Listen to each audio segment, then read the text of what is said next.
Đầu mình đau quá. Đau như muốn nứt ra vậy. Mẹ, tiếng gọi này nghe giống giọng của mẹ thế. Nhưng không phải mẹ đã qua đời nhiều năm rồi sao? Chẳng lẽ mình cũng chết rồi sao? Mình nhớ là mình đang trên đường đến cửa hàng.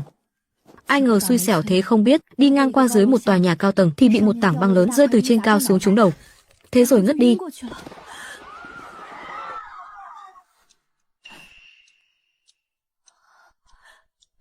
Thực nha, con tỉnh rồi. Con làm mẹ sợ chết khiếp đi được. Mẹ là mẹ đến đón con đi sao? Con gái con rốt cuộc cũng tỉnh rồi.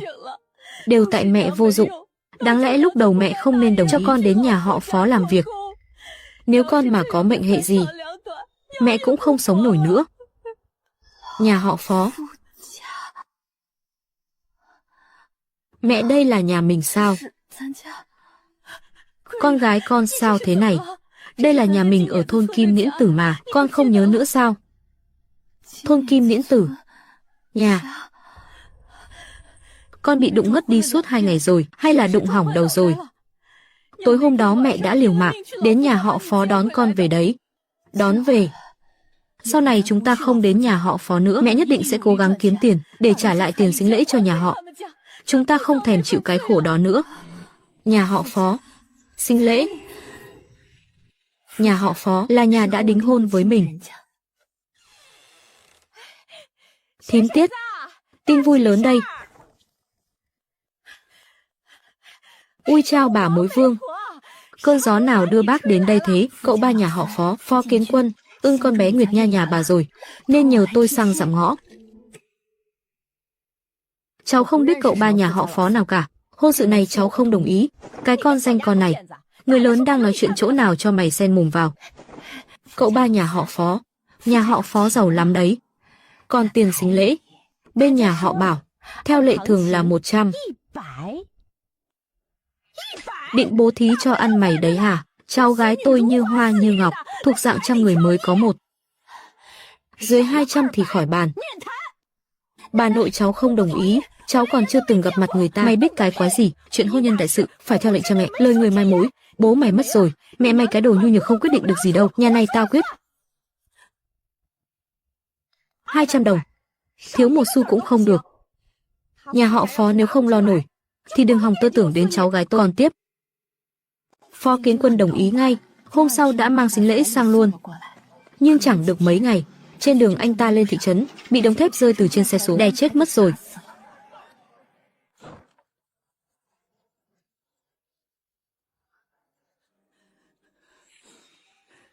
Tích Kim Chi. Kiến Quân nhà tôi mất rồi. Bị đứa cháu gái khắc tinh của bà khắc chết rồi. Bà nói bậy bạ gì thế? Con trai bà đoàn mệnh thì liên quan gì đến cháu gái tôi? Sao lại không liên quan? Vừa mới đính hôn được mấy ngày mà người đã không còn nữa rồi. Không phải tại nó sát phu thì còn tại ai vào đây nữa? Tôi nói cho bà biết, một là trả lại tiền, hai là để cháu gái bà đi đến nhà tôi làm việc trừ nợ, làm đủ 1 năm là đôi bên hết nợ. Cháu vốn đã không đồng ý cuộc hôn nhân này, là mọi người cứ ép gả cho bằng được. Giờ anh ta chết rồi thì mắc gì bắt cháu đi gắn nợ. Mày câm miệng lại cho tao. Ở đây không đến lượt mày lên tiếng. Bà thông ra xem này, trả lại tiền thì không thể nào rồi. Tiền bạc đã tiêu hết sạch hay là bà cứ dẫn nó đi để nó sang nhà bà làm việc gán nợ, làm đủ 1 năm thì coi như xong chuyện. Bà nội, sao nào? Mày không đi cũng được thôi, trả đây 200 tệ đi.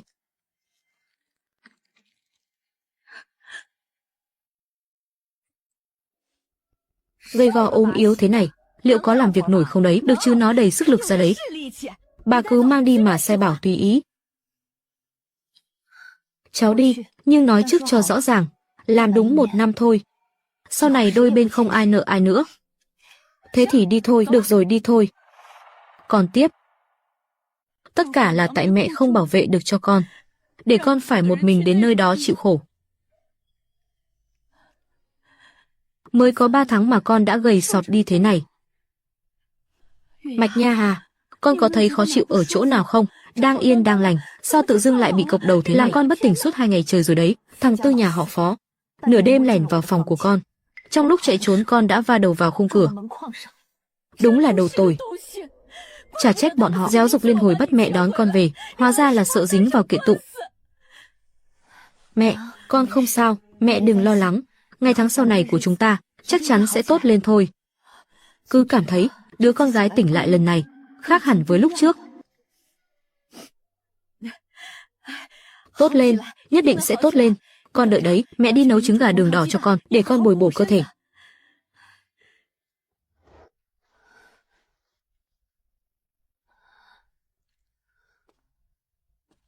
Vẫn còn sống. Mình thật sự vẫn còn sống. Ông trời ơi! Cảm ơn ông đã cho con cơ hội được làm lại một lần nữa. Kiếp này, con nhất định phải sống ra dáng một con người. Quyết không để mẹ phải chịu ấm ức tủi thân thêm chút nào nữa. Cũng quyết không để những kẻ từng bắt nạt chúng ta có những ngày tháng yên ổn. Còn tiếp.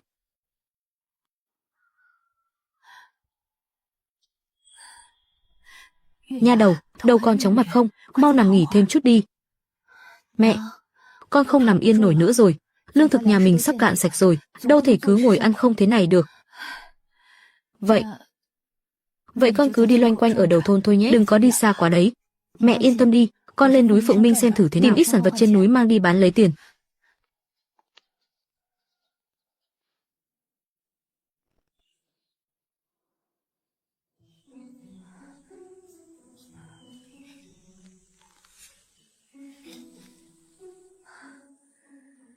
Là dễ Ngô Dại.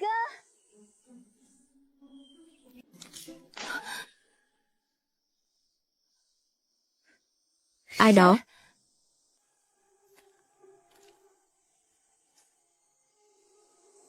Vũ Quảng Húc. Tên Vũ Quảng Húc đó là kẻ bá đạo nhất làng mình, lúc đánh nhau hắn liều mạng lắm, đó chính là Diêm Vương sống đấy. Úi chà, đúng thế còn gì, phải bóc lịch tận 6-7 năm trời cơ mà, ai mà dám chọc vào hắn ta chứ.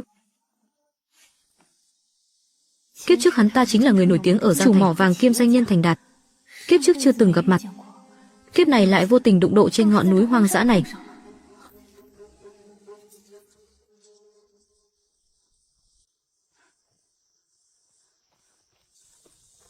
Mẹ ơi, con không nhìn nhầm đâu, bóng dáng gã tù cải tạo đó con nhìn rõ mồn một luôn. Thế thì nhất định phải tìm bằng được hắn ta, không thể để hắn làm thêm điều gì bậy bạ nữa.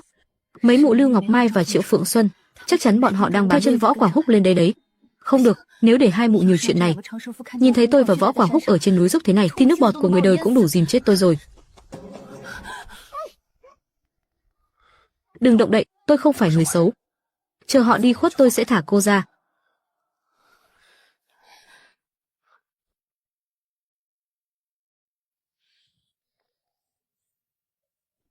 Ơ kìa mẹ ơi, ở đây có cái giỏ này.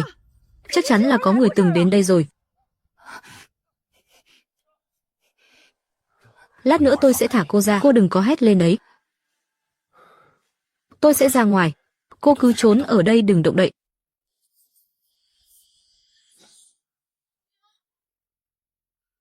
Còn tiếp, đón xem phần sau.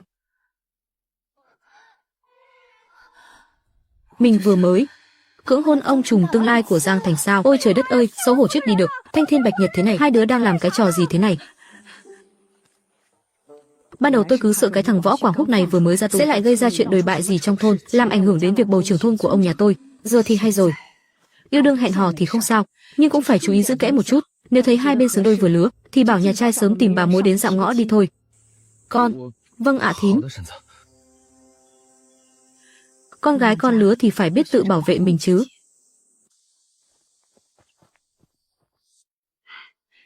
Mẹ thấy chưa, cái con bé nhà họ Liễu đỏ hết cả. Im miệng đi mau lên.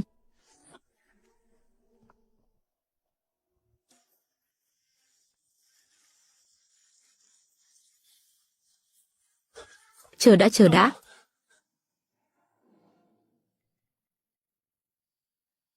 Còn tiếp. Anh, cái đó, vừa nãy em yên tâm đi, anh sẽ chịu trách nhiệm mà, không cần đâu, chỉ là ngoài ý muốn thôi.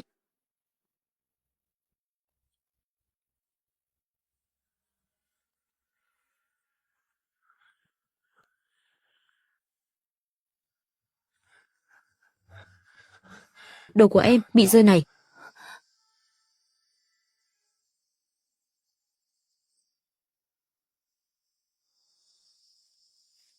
Cảm ơn anh.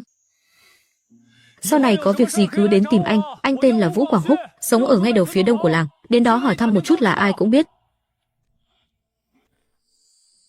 Vũ Quảng Húc, người này cũng thú vị thật đấy. Ôm nhau chặt cứng luôn đấy. Hôn một phát kêu rõ to. Chật chật chật. Tôi đã bảo cái con Liễu Nguyệt Nha đó trông còn giống hồ ly tinh hơn cả mẹ nó nữa. Chả trách, thằng ba nhà họ Phó nhìn là cứ như bị mất hồn mất vía. Đúng thế đấy. Cả hai mẹ con nhà đấy tôi thấy đều là hồ ly tinh đầu thai cả thôi. Bà mẹ thì năm xưa đã quyến rũ hết đàn ông trong làng, cứ rảnh rỗi là lại lượn lờ trước cửa nhà mụ ta, đẻ ra đứa con gái cũng y hệt, hút sạch cả hồn vía của mấy đứa thanh niên luôn. Đúng vậy, đúng vậy. Sau này phải trông chừng cho kỹ mấy ông chồng nhà mình vào, đừng có để dính dáng gì đến hai mẹ con. Đúng là hai con hồ ly tinh. Đúng là khắc chết lão tam họ, lại còn đi quyến rũ cái gã Diêm Vương sống. Đúng là không biết sợ chết là gì.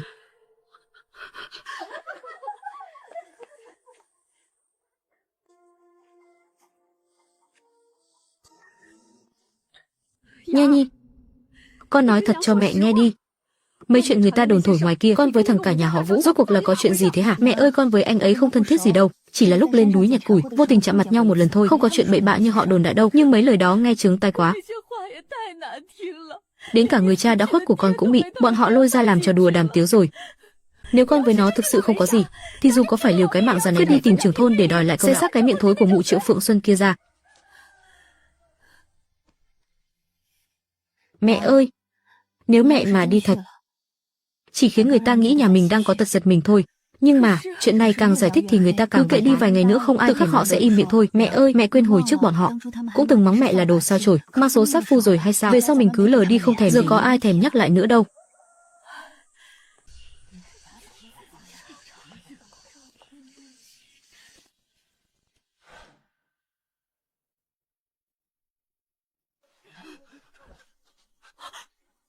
Thằng cả nhà họ Vũ này, tất cả nghe cho rõ đây.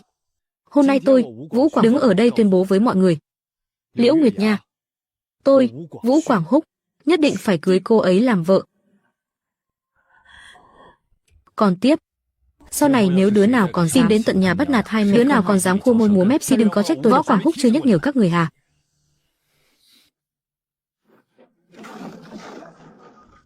Úi rồi ôi, mẹ ơi là mẹ. Cái tên Diêm Vương sống này. Mày cái đồ tù cải tạo này.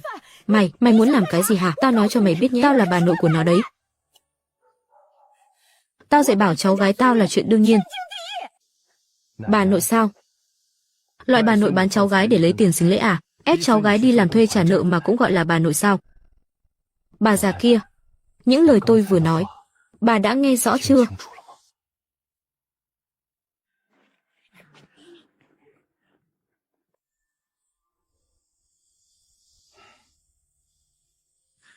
Thôi được rồi, tụ tập hết ở đây làm cái gì thế? Ngoài đồng không còn việc gì làm nữa, ở nhà không có việc gì nữa đúng không?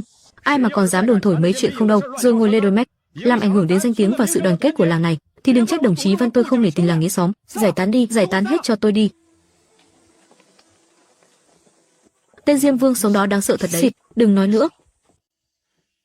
Quảng Húc à, cái ghế này nó có tội tình gì đâu, có gì thì cứ từ từ mà nói, đừng có hở một tí là động tay động chân. Cháu mới về chưa được bao lâu, làm việc gì cũng phải biết kiềm chế một chút, đừng để người ta nắm thóp rồi gây rắc rối.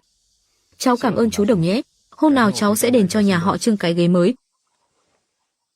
Người đàn ông này đáng sợ thật đấy.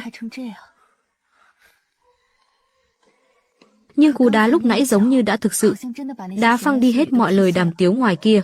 Kiếp trước chưa từng có ai bảo vệ tôi như thế này cả. Nha Nhi, sao mặt con lại đỏ bừng lên thế này? Để mẹ xem nào. Con không sao đâu mẹ, chắc là do đi nắng thôi mà. Mặt trời sắp lặn đến nơi rồi, nắng nôi gì tầm này nữa. Con gái của mẹ ơi, sợ là con đã cảm mến người ta rồi đúng không? Thằng cả nhà họ Vũ kia, trông thì cũng cứng cỏi đấy, chỉ là tiếng tăm không được tốt cho lắm, phải đi tù rồi mà. Nhưng nhìn điệu bộ của nó hôm nay, thì có vẻ là một người biết gánh vác trách nhiệm. Nha Nhi à, con phải nghĩ cho thật kỹ đấy. Lấy chồng là để có cơm ăn áo mặc yên ổn, chứ không thể chỉ nhìn vào vẻ oai phong của người ta đâu. Mẹ à, con tự chịu trách nhiệm về bản thân được mà. Con lớn rồi mà. Con tự bảo vệ được mình và cũng bảo vệ được cả mẹ nữa.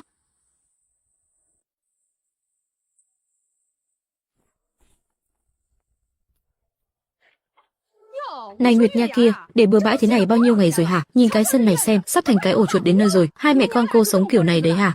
Bác à, mẹ cháu ra đồng làm việc rồi, không có ở nhà đó. Bác có chuyện gì cứ nói với cháu cũng vậy. Bớt giả vờ giả vịt với tôi đi, Liễu Nguyệt Nha, bây giờ cô cũng khỏe lại rồi, vết thương cũng lành gần hết rồi có gì, có phải nên cút về trang trại gà của tôi mà nếu cô không muốn đi, được thôi, thì 200 đồng tiền sính lễ đó, cô lập tức nôn ra đây cho tôi ngay, một xu cũng không được thiếu, tôi nói cho cô biết, đó không phải là số tiền nhỏ đâu.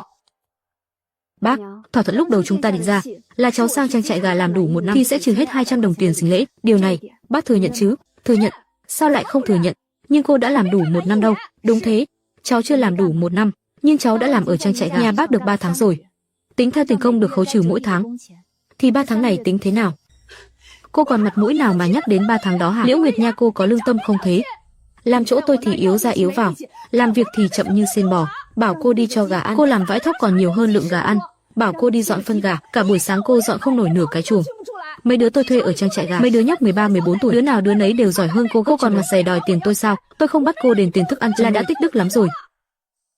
Ồ, hóa ra là thế. Trang trại gà nhà bác thuê rất nhiều, mấy đứa nhóc 13, 14 tuổi, làm việc còn tốt hơn cả cháu cơ à? Bác ơi, bác muốn cháu đem chuyện này đến chỗ trưởng thôn chú Đồng để nói cho ra nhẽ đúng không? Để cả làng đều biết. Trang trại nuôi gà nhà họ Trần của bác đang dùng lao động trẻ em đấy. Cô bớt ăn không nói có đi. Tôi chưa từng nói có lao động trẻ em nào cả. Vừa rồi chính miệng bác bảo mấy đứa nhóc 13, 14 tuổi, cháu đâu có thêm bớt chữ nào đâu. Mới 2 ngày trước trưởng thôn còn phát biểu dùng beng trên loa phóng thanh nhưng cấm việc thuê lao động trẻ em, nhà nào vi phạm sẽ bị phạt tiền và phải chỉnh đốn. Bác này, bác nghĩ xem nếu trong thôn biết chuyện, liệu trang trại nuôi gà của bác có còn mở cửa nổi nữa không? Được lắm Liễu Nguyệt Nha, mày khá lắm. Cho dù có trừ đi 3 tháng tiền lương của mày thì vẫn còn lại 150 tệ, coi như hôm nay tao bước chân ra đường không xem coi như tao xui xẻo, bớt nói nhảm đi và trả tiền đây. Tôi không có. Không có hả? Mày đang giỡn mặt tao đấy hả? Nguyệt Nha này, không có tiền cũng không sao cả, bác đây cũng chẳng phải người vô lý. Để bác chỉ cho cháu một con đường nhé. Thằng Kiến Cương nhà bác giờ đang ưng cháu rồi, cháu xem này. Trước đây cháu từng đính hôn với thằng Ba nhà bác, thằng Ba tuy không còn nữa, nhưng duyên nợ giữa hai nhà chúng ta vẫn còn đó. Cuộc hôn nhân này vẫn được tính, chỉ là đổi lại thành cháu kết hôn với thằng Kiến Cương thôi. Kiến Cương, mau gọi người ta đi con. Vợ, vợ ơi.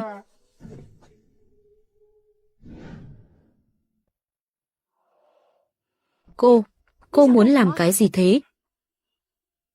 Bác à, nếu bác đã thích chỉ đường dẫn lối cho người khác như vậy, thì cháu cũng xin chỉ cho bác 2 con đường. Con đường thứ nhất, chúng ta lên đồn công an nói chuyện cho rõ ràng về việc thằng Phó Kiến Cương nửa đêm mò vào phòng của cháu. Con đường thứ ba, bác bồi thường cho cháu 200 tệ tiền tổn thất tinh thần, coi như cái đầu này của cháu không bị nhà bác đập vô cớ. Bác chọn đường nào đây? Mày bớt ở đó mà hù dọa tao đi. Nói mồm không thế à? Mày không có bằng chứng. Ai nhìn thấy thằng Kiến Cương nhà tao vào phòng mày? Ai nhìn thấy nào? Mày có gọi nổi tên người đó ra không? Còn tiếp, chỉ riêng việc tôi bị thương ở nhà bác, vết máu chưa khô ở đây chính là bằng chứng. Đến đồn công an tôi sẽ hỏi, một người đang lành lặn như tôi, sao tự dưng lại bị động thương đến nông nỗi này ở trong. Bác nghĩ mình giải thích rõ ràng được sao? Nếu thế này vẫn chưa đủ, thì chúng ta tính thêm cả nguyên nhân cái chết của Phó Kiến Quân. Bác suốt ngày gào khóc thảm thiết trong nói Phó Lão Tam là bị tôi khắc chết. Bác à, trên đầu 3 thước có thần linh. Lúc nói ra những lời này, lòng bác không thấy chột dạ sao? Bác tưởng tôi thực sự không biết anh ta chết thế nào sao? Mày nói bậy bạ gì đó? Thằng Ba là bị sắt thép đè chết, cả làng này ai cũng biết. Là bị sắt thép đè chết, đúng thế, nhưng chẳng phải do anh ta đi thép ở công trường của người ta nên mới bị giàn giáo đổ đè chết sao? Cận cảnh ánh mắt, cận cảnh khuôn mặt, cận cảnh ánh mắt, cận cảnh khuôn mặt. Bác à, bác bảo chuyện này nếu đồn ra ngoài, Phó Lão Tam nhà họ Phó là kẻ ăn trộm, lại còn bị đè chết lúc đang đi ăn trộm, đừng nói là 200 tệ, cả nhà bác cả đời này cũng đừng hòng ngẩng đầu lên được ở làng Kim Liễn Tử. Mày muốn thế nào? Đơn giản thôi, khoản sinh lễ trước đây coi như xóa bỏ. Ngoài ra, cả tiền công 3 tháng tôi chăm sóc cho cái đàn gà đó, thanh toán nốt cho tôi đi, tiền công 3 tháng. Mà cô cũng mặt dày đòi được à? Được thôi, thế thì chúng ta gặp nhau ở đồn công an. Tôi đưa là được chứ gì. Cầm lấy rồi cút ngay đi cho tôi. Cô nhớ kỹ cho tôi đấy, nếu dám hé răng nửa lời về chuyện chỉ một chữ thôi, tôi sẽ không để yên cho cô đâu.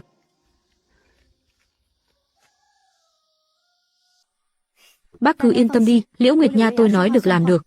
Những chuyện không nên nói, tôi cam đoan không hé nửa lời.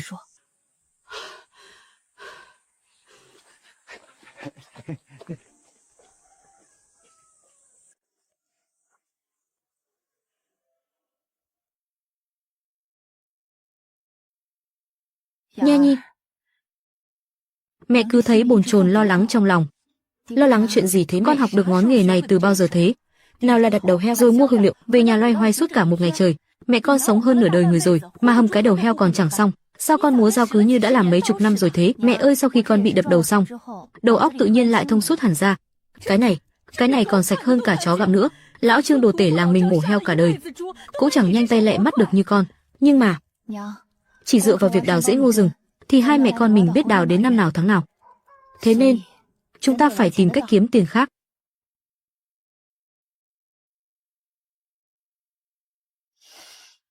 Trời đất ơi, cái mùi thơm này.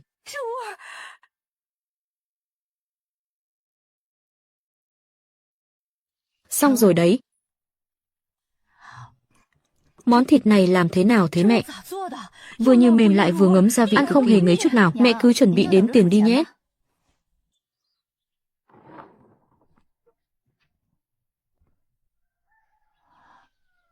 Võ Quảng Húc, sáng sớm ra anh đứng canh ở đây làm gì thế?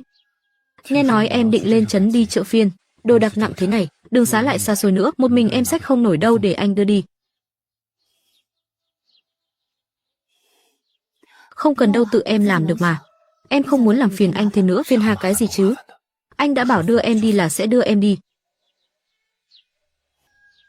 Thế thì em cảm ơn anh. Cảm ơn cái gì? Đi thôi nào, lát nữa nắng lên là nóng lắm đấy.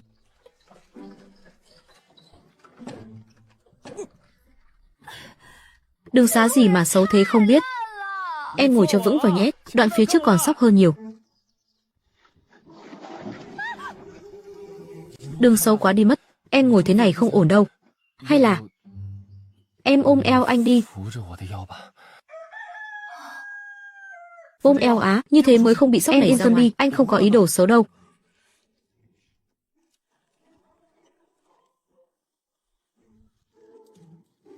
Đi tiếp thôi.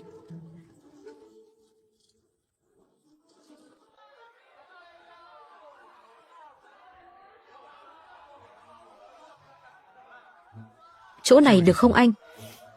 Được đấy, đây là chỗ đông người qua lại nhất rồi. Ôi trời đất ơi!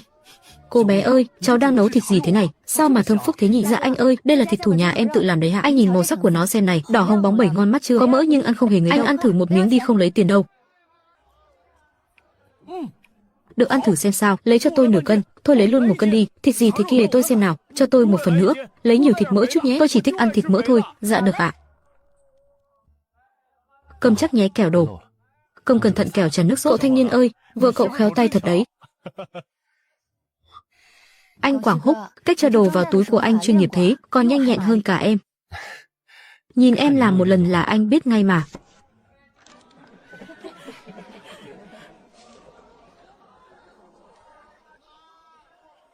Lau mồ hôi đi. Cảm ơn anh.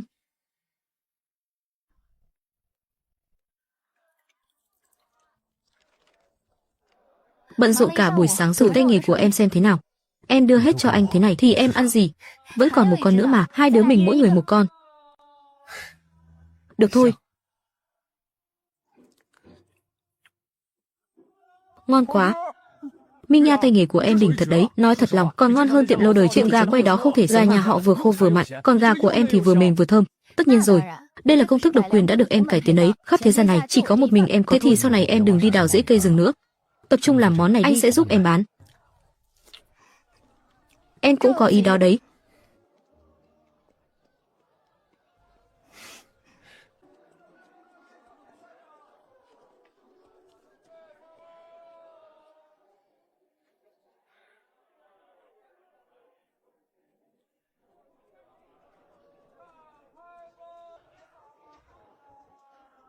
Đồng chí tinh mắt thật đấy, đây là hàng từ Thượng Hải về, cả thị trấn này chỉ có chỗ tôi mới có thôi. Bao nhiêu tiền vậy? 8 hào.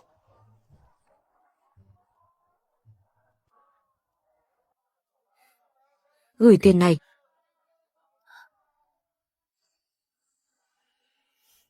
Anh mua cái này cho em làm gì? Em có thiếu đâu, 8 hào là mua được 2 cân bột mì rồi. Anh thấy nãy giờ em cứ nhìn nó mãi, cầm lấy đi, có đắt đỏ gì đâu, nhưng thế cũng là tốn tiền mà. Nguyệt Nha, em đeo cái này chắc chắn là đẹp lắm.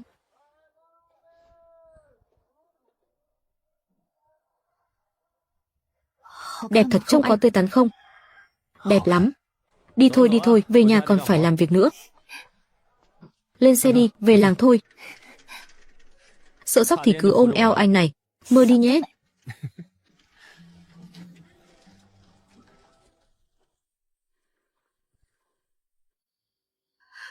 Mẹ nhìn mà xem, tất cả đều là do con danh chết tiệt kia ra tay độc ác đấy, chân tay bầm tím hết cả lên rồi. Chẳng phải chỉ vì thèm một miếng thịt thôi sao, mới ăn có một miếng, đã bị túm lại đánh trong một trận tơi bời. Được rồi, kêu la cái gì nữa, chúng ta cứ rụt đầu chịu nhục thế này sao, cứ tiếp tục thế này, con danh đó sẽ leo lên đe đầu cưỡi cổ chúng ta mất. Bỏ qua sao được, thân già này sống gần nửa đời người rồi, chưa từng phải chịu thua dưới tay ai, một vố đau đớn thế này, thế giờ phải làm sao, cứ trương mắt ra nhìn thế này à? Đối đầu trực diện với nó, chỉ có thiệt thân thôi, chẳng lẽ lại bỏ qua dễ dàng thế sao? Mùi gì thế này? Mấy con chuột núi bị lũ trồn cắn chết mấy hôm trước kia, vốn dĩ định giữ lại cho mèo ăn, giờ thì đúng lúc dùng được rồi. Mẹ định làm gì thế? Quang đống dơ bẩn này vào sân nhà nó, rồi rêu rao là nhà nó mắc dịch bệnh tà ám thứ dơ bẩn này vào, xem còn ai dám mua thịt của nó nữa. Mẹ đúng là thâm độc thật. Không, vẫn là mẹ nhiều mưu kế nhất. Bớt nói nhảm đi, nửa đêm hành động. Đúng 12 giờ, xuất phát đúng giờ.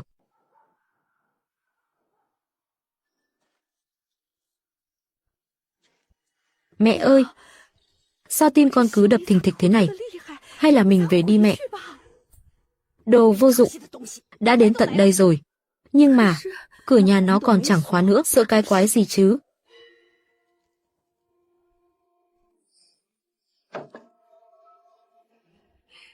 Thấy chưa? Ông trời cũng đang giúp mình đấy.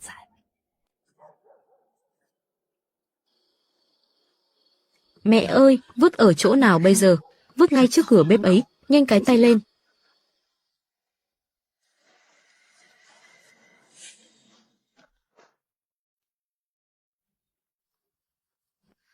Có trộm kìa, bắt trộm đi bà con ơi, mọi người mau đến đây đi, bắt trộm. Đừng la hét nữa, Nguyệt Nha, là bọn ta đây mà, là bà nội ruột của cháu đây. Mặc kệ là ai. Nửa đêm nửa hôm lẻn vào nhà tôi thì đều là trộm hết, xem tôi có đánh chết đồ hại người như bà không. Ai ra, đau chết tôi rồi.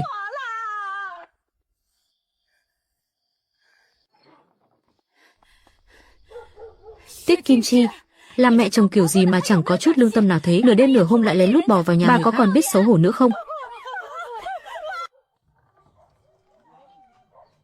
Có chuyện gì thế này, tên trộm ở đâu rồi? Ở đây này, sao dưới đất lại có lắm chuột chết thế này? Thế này thì thất đức quá, dám ném chuột chết vào tận trong sân nhà người ta, định làm lây lan dịch bệnh hay sao? Đúng là làm càn. Tiết Kim Chi, bà cũng là người lớn tuổi trong cái thôn này rồi, thế mà nửa đêm lại đi làm cái trò thất đức này, bà không sợ làm xấu mặt tổ tiên nhà họ Liễu sao? Tôi còn sợ bà làm mất mặt cả thôn Kim Liễn đây này. Bác Đồng, chuyện này không thể cứ thế mà bỏ qua được, nếu không giải quyết rõ ràng, ngày mai cháu sẽ lên thị trấn báo cảnh sát, tố cáo họ mưu hại mạng người. Nguyệt Nha à, không được báo cảnh sát đâu đấy, dù sao bà cũng là bà nội của cháu mà. Được rồi, Tiết Kim Chi, chuyện này bà đối lý rồi. Ngày mai, mang cho nhà đứa con rừng 100 cân lương thực, với lại thêm 4 con gà mái đang đẻ trứng, coi như chuyện này kết thúc ở đây. Sau này ai còn dám nhắc sẽ bị xử lý theo lệ làng. Được rồi, tôi đưa là được chứ gì, vậy quyết định thế đi. Bà nội, đi thong thả cháu không tiễn nhé. Bà già đi đứng cho cẩn thận đấy, coi chừng lại ngã nữa. Đã nửa đêm nửa hôm phiền các bác các chú quá, hôm nào cháu mời mọi người ăn khách sáo làm cháu cũng nghỉ ngơi sớm đi. Cái con danh chết tiệt đó bây giờ cứ như là bị chúng ta vậy, ra tay tàn nhẫn thế không biết đánh tao đến mức khắp người không có chỗ nào lành lặn. Mẹ, nhà mình cứ thế chịu mất cả trí lẫn trải sao? Càng như thế này, chúng ta càng phải đuổi bọn họ ra khỏi làng Kim Liễn Tử. Mẹ có cách rồi sao? Ngày mai con đi tìm bà mối vương, bảo bà ta đồn thổi khắp trong làng, cứ nói là Liễu Nguyệt Nha khắc chồng, ai lấy nó thì người đó xui xẻo, rồi tìm thêm gã nhị lư bảo hắn sang các làng khác đồn đại, cứ nói phong thủy làng mình không tốt, sinh ra tận 2 mụ quá, làm cho người làng khác sợ hãi, không dám kết thông gia với người làng mình nữa. Mẹ định lợi dụng lợi ích của cả làng để ép bọn họ đi sao? Đúng thế, đợi đến lúc những nhà có con gái trong làng không gả đi được cuống cả lên, từ khắc họ sẽ ép bọn họ phải đi, đuổi cổ chúng ra ngoài, đợi đến khi bọn họ đi rồi, làng mình sẽ được yên ổn. Mẹ, chiêu này của mẹ cao tay thật đấy, con muốn xem. Mang cái danh sao chổi rước họa vào thân, bọn họ ở cái vùng 10 dặm 8 bản này liệu còn mặt mũi nào mà ở lại nữa không?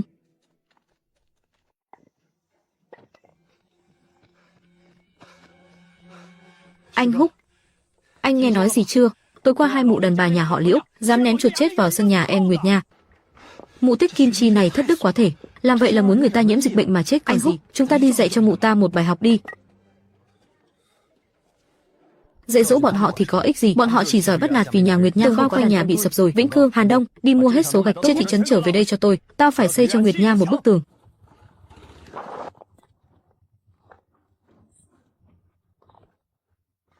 Anh hai, anh làm cái này còn hơn còn chăm chỉ hơn nhiều đấy. Bớt nói nhảm đi, lo làm việc của mày đi. Anh hai, bức tường này anh xây lên, chắc chắn hơn cả nhà trưởng thôn. Chuyện đó là tất nhiên, phải làm sao để không ai trèo vào được. Từ lúc cha con qua đời, chưa từng có ai thật lòng giúp đỡ mẹ con mình như thế. Thằng Quảng Húc này đúng là một đứa trẻ thật thà. Cậu ấy không giống những người khác. Hai, đúng là không giống thật. Nha à, trong lòng con tự hiểu là được. Uống hớp nước đi anh, mệt mỏi cả ngày rồi. Không mệt. Nguyệt Nha, bức tường này chắc chắn rồi, sau này có anh ở đây, không ai hỏng, ném một mẩu rác nào vào cái sân này nữa. Càng đừng mong bắt nạt hai mẹ con em. Anh, sao lại đối xử tốt với em thế? Anh thích thế, em quản được chắc. Được rồi, em không quản được, anh làm tiếp đi. Làm xong rồi thì ngày mai lại đến nhé.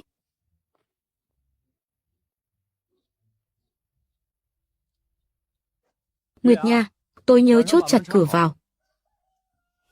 Em biết rồi. Cái này, cho em nuôi nhóc con này tên là Tiểu Anh nhờ người quen xin về đấy. Tặng em hả? Nuôi trong sân để trông nhà. Con chó này lanh lợi cảnh giác cao lắm. Nuôi 1-2 tháng là biết trông nhà rồi. Đến lúc đó, đứa nào mà còn dám mò vào đây lúc nửa đêm, thì cứ để Tiểu Hắc đuổi đi. Anh Quảng Húc, cảm ơn anh nha. Cảm ơn gì chứ, có phải người ngoài đâu. Thế anh là gì của em? Anh là hàng xóm của em. Hàng xóm đối diện. Được thôi, hàng xóm. Thế Tiểu Hắc ăn gì? Nó dễ nuôi lắm, cơm thừa canh cặn là được rồi, thỉnh thoảng cho nó ít xương, đừng cho ăn no quá.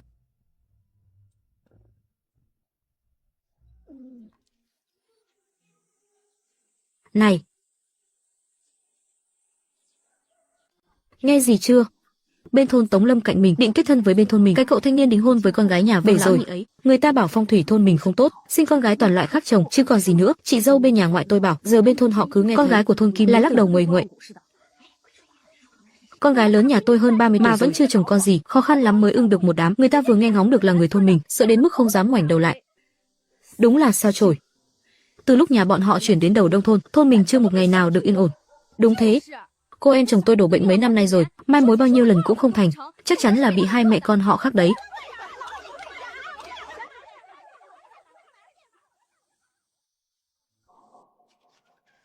Tin này cứ đồn càng xa càng tốt, cứ nói là phong thủy của thôn Kim Liễn Tử bị phá hỏng rồi, cưới con gái thôn mình thì sẽ bị đoản mệnh, gả cho cha thôn mình thì phải làm góa phụ.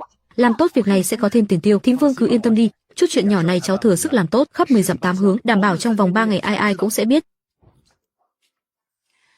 Nha nha, hôm nay lúc mẹ lên thị trấn đến cả người bán vải cũng hỏi mẹ có phải phong thủy thôn các người không tốt đúng không? Sao dạo này cuộc sống cứ ngày càng bí bách uất ức thế này? Mẹ cũng tin chuyện đó sao? Mẹ không tin, nhưng khổ nỗi người ta cứ tin sấy cổ. Người làng khác bây giờ đều không dám kết thông gia với thôn mình nữa rồi. Mấy nhà có con gái trong thôn đang sốt xình xịch hết cả lên kìa. Sốt ruột là đúng thôi, có kẻ đang cố tình ở bên ngoài bôi nhọ danh tiếng thôn mình. Họ không sốt ruột mới là lạ. Trương Quế Hương, hai mẹ con nhà cô còn mặt mũi nào mà ở lại trong thôn nữa? Con gái tôi bị nhà chồng đuổi về, đều là do hai người khác đấy. Đúng thế, chỉ vì có hai ngôi sao chổi nhà các người. Mọi người chắc chắn là do tôi khác sao? Con gái bà bị nhà chồng đuổi về là chuyện từ năm ngoái đúng không? Tôi với mẹ mới dọn đến đây được 3 tháng. Con gái bà bị đuổi về từ năm ngoái rồi cơ mà. Tôi khác kiểu gì được chứ? Thế nhưng tóm lại là từ lúc hai người đến thôn mình chẳng gặp được chuyện gì tốt đẹp cả. Không gặp chuyện tốt đẹp sao? Thế thì các người nên đi mà hỏi Tiết Kim Chi và Vương Tiểu Thúy. Đi mà hỏi xem họ đã đưa cho thằng Tam Lự bao nhiêu tiền để nó đi sang thôn khác phao tin đồn nhảm, nói là phong thủy làng mình không tốt. Cái gì? Ý cô là do bọn Tiết Kim Chi làm sao? Con gái nhà các người không gả đi được là vì bọn họ ở bên ngoài bôi nhọ danh tiếng của làng mình, chứ chẳng liên quan gì đến bọn họ muốn đuổi tôi đi, nên mới kéo theo cả của con gái các người vào. Các người không đi tìm kẻ chủ mưu mà tính sổ, lại chạy đến trước cửa nhà tôi, coi tôi là kẻ dễ bắt nạt à? không có việc gì làm nữa hay sao? Mà tụ tập ở đây bắt nạt Nguyệt Nha. Quảng Húc tụi tôi chỉ đến để nói lý thôi mà. Nói lý, được thôi. Hôm đó chính mắt tôi nhìn thấy Vương Lén đưa tiền cho thằng Nhị Lự ở trong ngõ. Chúng ta mau đến ủy ban thôn để nói rõ chuyện ngay trước mặt trưởng thôn. Ai là kẻ tung tin đồn, thì kẻ đó phải đền bù tương lai cho con gái các người. Còn chưa chịu đi, hay muốn đợi tôi tiễn từng người một về nhà? Ơ kìa.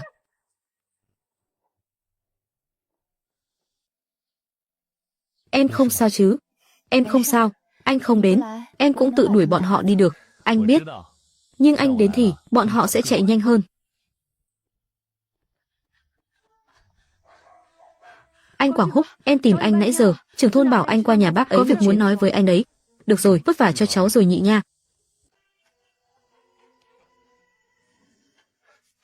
Quảng Húc à, cháu đến rồi đấy hả?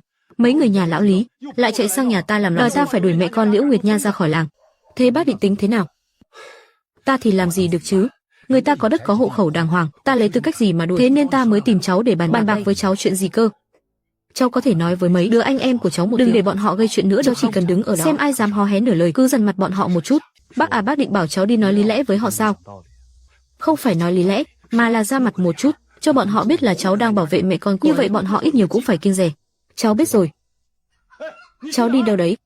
Về nhà suy nghĩ chút đã.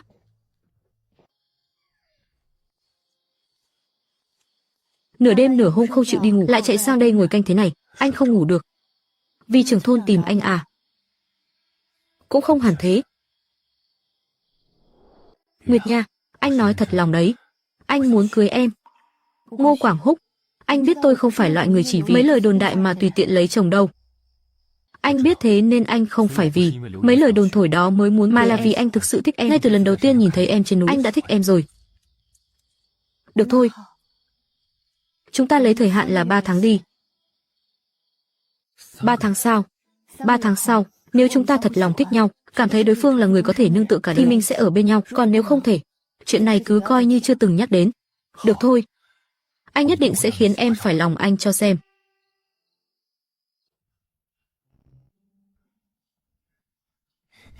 Kìa anh ơi, anh còn nhìn nữa, mắt sắp rớt ra ngoài đến nơi rồi kìa. Biến đi cho khuất mắt.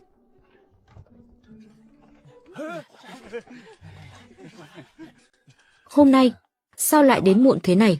Mấy con gà ham chơi chạy ra ngoài, lo đi tìm chúng nên mới bị trễ một lúc. Sau này mấy việc đi tìm gà cứ gọi anh nhé, anh tìm giúp cho. Anh là đàn ông con trai, ai lại chạy khắp làng khắp xóm đi tìm gà thế? Tìm gà cho nhà mình thì có gì mà mất mặt chứ? Hôm nay anh bận việc chắc là phải tan làm muộn đấy. Thế thì anh đừng qua nữa, về nhà sớm mà nghỉ ngơi đi. Phải nhìn thấy em một cái thì tối về anh mới ngủ ngon được. Anh cứ ngày nào cũng chạy qua chỗ em thế không này. Sợ người ta bàn ra tán vào sao? Sợ gì chứ? Kiểu gì anh cũng rước em về dinh thôi. Đã hết thời hạn 3 tháng đâu chứ. Thì em cũng có chạy đi đâu được đâu. Em đi ăn cơm đi đã. Chỗ này cứ để anh lo. Nhưng mà, cái loại gì không biết. Không thèm nhờ đến tôi thì tôi cũng chẳng buồn qua đây đâu. Không tự soi gương xem cái nhà Liễu Bảo Thuận kia lấy nổi vợ mới là chuyện lạ đời đấy. Thời gian vừa khéo lắm. Tôi chờ đợi chính là ngày hôm nay đây. Hủy hôn ước, nhà họ Vương nhà bọn họ tính là cái thá gì chứ, mà dám chê bai Bảo Thuận nhà mình. Mẹ ơi, người ta đã nói rõ rồi mà, danh tiếng nhà mình thối nát hết rồi. Mấy chuyện xấu xa của con ở trong làng đồn sang tận làng người ta rồi, con gái nhà ai thèm đâm đầu vào cái hố lửa này nữa. Đi, sang nhà Trương Quế Hương. Mình vẫn sang đó sao, sợ cái gì? Thằng Bảo Thuận sắp lấy vợ, chúng nó là thím hai với em họ, trong tay ôm cả đống tiền bán thịt, lại không biết điều mà ném ra một ít để hiếu. Hôm nay chúng nó không đưa cũng phải đưa.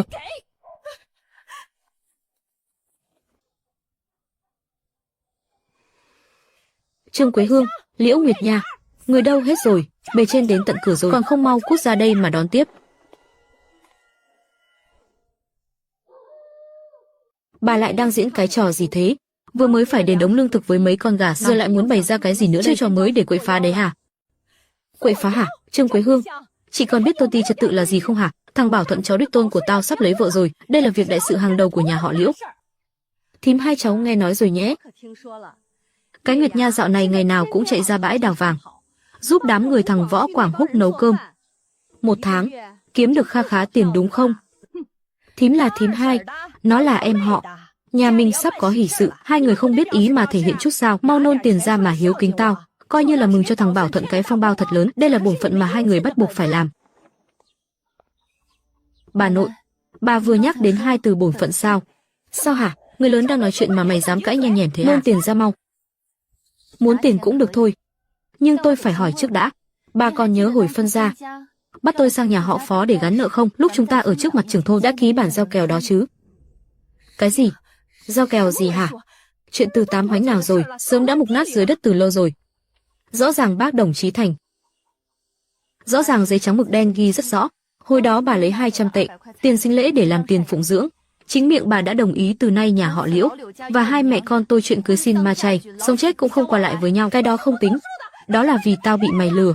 Không tính sao bản giao kèo này chỗ bác Đồng vẫn còn giữ một bản sao đấy.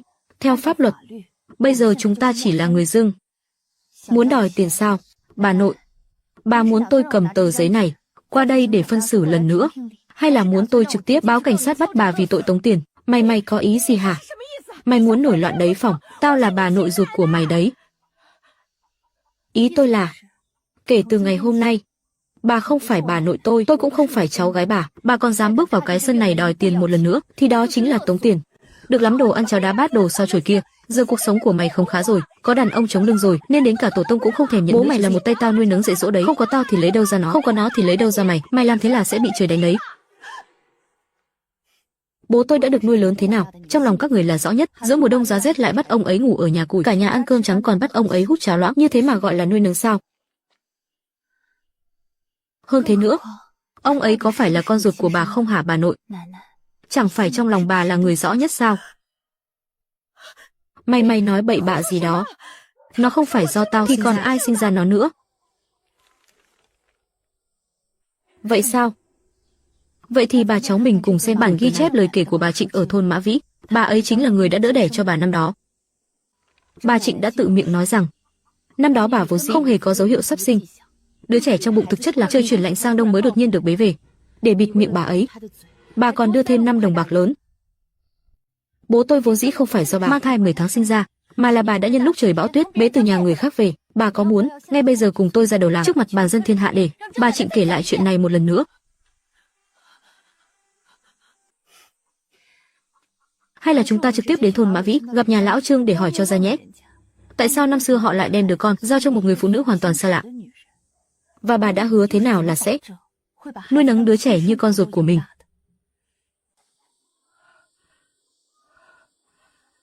Mày không được. Đồ sao chổi nhà mày. Mày đang muốn bức tử bà già này đấy à? Tôi không được sao, bà nội? Lúc bà ký vào tờ giấy chính miệng bà đã nói trước mặt trưởng thôn, từ nay về sau đôi bên không còn liên can gì nhau nữa. Hôm nay tôi nhất định phải bắt bà, câu nói này tôi sẽ khắc cốt ghi tâm. Có cần cháu đọc lại cho bà nghe lần nữa không?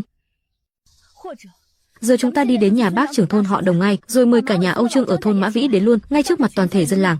Nói rõ xem năm xưa bà đã làm thế nào, lừa người ta để bế đứa bé đi, rồi lại bắt ông ấy xuống mỏ than bán mạng, đổi mạng lấy tiền gánh hạn cho con trai cả của bà.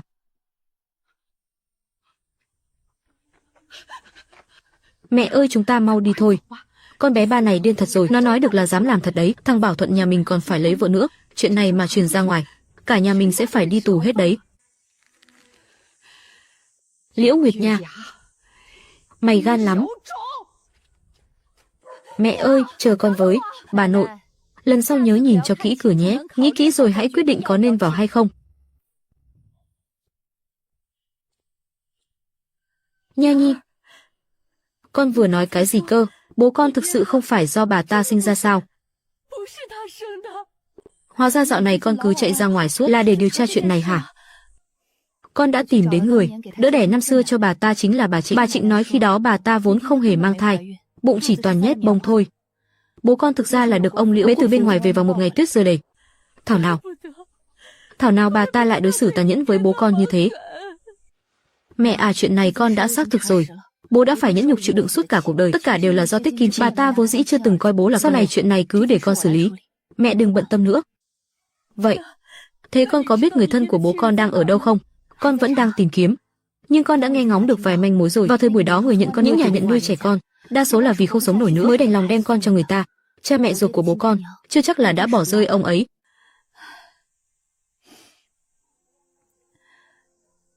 Nha Nhi, mẹ hỏi con chuyện này nhé. Con đừng trách mẹ nhiều lời. Mẹ nói đi ạ. Cái đó, cậu cả nhà họ Võ, dạo này cứ chạy sang nhà mình suốt. Rốt cuộc trong lòng con nghĩ thế nào? Con đã cân nhắc kỹ chưa? Mẹ à, con với anh ấy không có gì đâu. Không có gì sao? Cậu ta giúp con sửa chuồng gà, bổ củi, xây tường. Người trong làng đều nhìn thấy cả đấy. Con có biết sau lưng họ bàn tán những gì không? Họ thích bàn tán thì cứ mặc họ. Con có làm gì hổ thẹn với lương tâm đâu. Nha Nhi, con nói thật với mẹ đi. Có phải con cũng có chút ý với cậu ta không? Mẹ không phải là người không biết lý lẽ.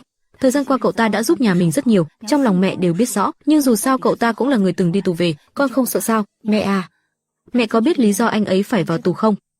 Không phải người ta bảo là đánh lộn sao? Không phải đâu, anh ấy là vì muốn chữa chân cho bố, nên mới lén lút bán vàng lậu rồi bị người ta tố cáo. Đôi chân của bố anh ấy đã bị liệt giường 6-7 năm rồi. Anh ấy lại là con cả trong nhà, bên dưới còn một đứa em gái và một đứa em trai nữa.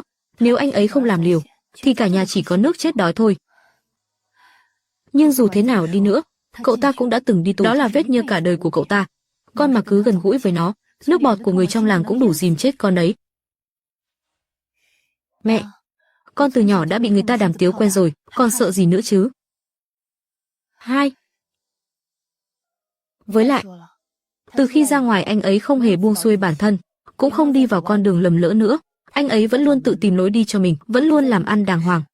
Cậu ta thì làm được gì chứ? Đất đai thì không được chia, nghề ngỗng thì không có.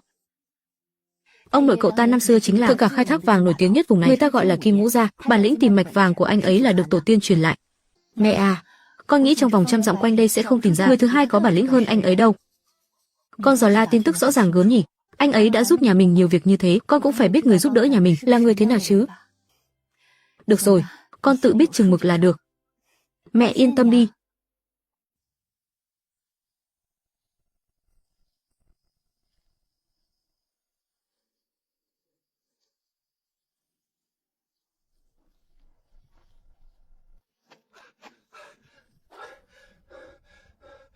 Anh Húc, em nhìn rõ rồi. Đó là người của chợ đen. Lão Hà giấu chúng ta, đem toàn bộ sản lượng mấy ngày nay tuồn ra ngoài. Trên hợp đồng rõ ràng có ghi bắt buộc phải bán cho ngân hàng. Lão ta làm thế này là muốn ăn mảnh phá vỡ quy củ đấy. Anh Húc chúng ta có cần. Biết rồi. Cậu về trước đi, coi như chưa nhìn thấy gì.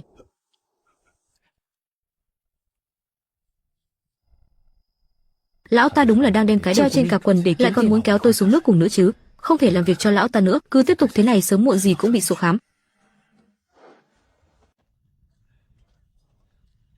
Sao thế trưởng nhóm Võ? Hôm nay thu hoạch khá đấy chứ, lại đến nhận tiền thưởng rồi. Ông chủ Hà, nói chuyện chút đi. Có gì mà nói, chuyện hợp tác của chúng ta, dừng lại ở đây thôi. Hơ, sao thế? Sợ bị tôi đá đi nên muốn ra tay trước à? Anh lén lút sau lưng tôi ở để buôn bán vàng lậu, tôi nhìn thấy hết rồi. Thằng họ Vũ kia, mày bớt ngậm máu phun người. Hà Hải Bân tôi làm ăn luôn minh bạch sạch sẽ. Tối qua ở sau núi, anh với gã đới rượu đó. Cần tôi phải nói lại và địa điểm một lần nữa không? Có thì đã sao nào? Trên hợp đồng ghi rõ là không được tự ý giao dịch riêng, nhưng đó là phần của riêng tôi. Vàng của tôi muốn, bán cho ai là quyền của tôi, anh quản nổi chắc.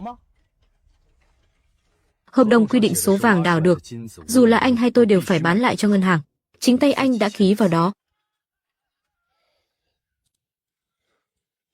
Tôi khuyên anh, mau dừng tay lại đi, Vũ Quảng Húc.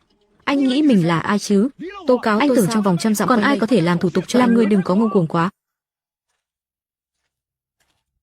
Thủ tục đúng là quan trọng, nhưng giữ cái mạng còn quan trọng hơn. Được thôi, anh giỏi lắm. Đi thôi, đi rồi thì đừng hòng quay lại. Anh em, việc ở đây tôi không làm nữa. Ai muốn đi theo tôi thì dọn đồ ngay đi. Ai dám đi xem nào, bước chân ra khỏi đây rồi thì đừng hòng mong kiếm ăn được ở cái ngành này nữa. Mày, cản bọn chúng lại cho tao. Ông chủ Hà, anh em tôi đến đây là vì bản lĩnh của anh Húc, chứ không phải vì dăm ba đồng tiền dơ bẩn của ông. Anh Húc ở đâu thì anh em tôi ở đó, cho tôi một suất với. Tôi cũng đi nữa. Anh Húc đi đâu em theo đó. Mọi người đã tin tưởng đi theo tôi thì tôi Vũ Quảng Húc tuyệt đối sẽ không để ai phải chịu thiệt thòi. Đi thôi. Cút đi, cút hết đi. Để xem tụi bay đi theo nó thì có thể làm nên trò chống gì.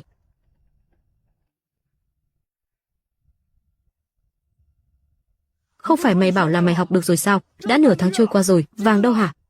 Tao nuôi cái lũ ăn hại tụi bay là để tốn cơm tốn gạo hả? Ông chủ hả? Việc tìm mạch vàng này vốn dĩ phải dựa vào vận may. Với lại lớp đất này có gì đó không đúng. Lúc trước khi anh Húc lần nào anh ấy cũng xem hướng gió với kiểm tra chất đất. Cái gì mà Húc, đừng có nhắc tới cái thứ ăn cháo đá bát đó. Bây giờ mày cứ nói mày có tìm được mạch vàng hay không? Đằng này đã đào sâu gần 2 mét rồi, mà đến một mống vàng cũng không thấy đâu. Cứ đào tiếp thế này e là sẽ bị sập hầm mất. Nguy rồi, chạy mau.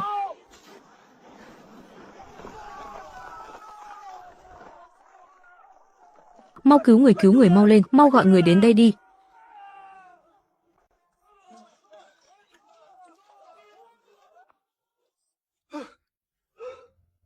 Anh Húc nghe tin gì chưa? Phía bên kia xảy ra tai nạn lớn lắm, sập hầm mỏ rồi, đè mất mấy người rồi, chỉ riêng tiền bồi thường thôi tính cũng đủ để khiến lão ta tán ra bại sản. Anh Húc, chẳng phải anh đã bảo với lão từ lâu rồi sao? Cái khu đất đó nằm ở góc nên móng rỗng tuếch sụt lún dễ như chơi còn gì. Nói rồi, lão có chịu nghe đâu. Cứ đâm đầu vào kiếm cái đồng tiền bán mạng. Đáng lời ai bảo lão tham lam làm ăn bất chính đào vàng lậu, đã thế còn bớt xén tiền công của anh. Đúng là quả báo nhãn tiền. Thôi đủ rồi, đừng có đứng đấy mà cười trên nỗi đau của người khác. Chết người rồi chứ có phải chuyện không đùa được đâu đấy. Lo làm việc đi, đường của anh em mình còn dài lắm. Nhớ kỹ này, bất kể là lúc nào, mạng sống vẫn đáng giá hơn vàng bạc. Dạ rõ em nghe anh Húc.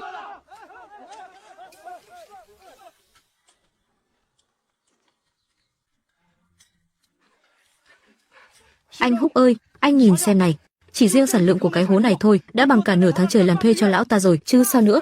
Tay nghề tìm mạch tìm vàng của anh Húc nhà mình đúng là được tổ nghiệp thương ban cho bát cơm ăn. Anh Húc cứ giữ vững đà này mà làm tới, mấy anh em mình thế nào cũng xây được nhà mới khang trang. Thế thì còn gì bằng nữa. Vợ em cứ lải nhải suốt mấy năm nay rồi, kêu là cái nhà đó mùa đông thì gió lùa, con cái cứ ốm đau suốt. Lần này cuối cùng cũng có thể cho cô ấy một câu trả lời. Thằng Cương, mày sợ vợ rồi chứ gì? Ai thèm sợ chứ, tao đây là thương vợ thôi, mày thì biết cái quái gì.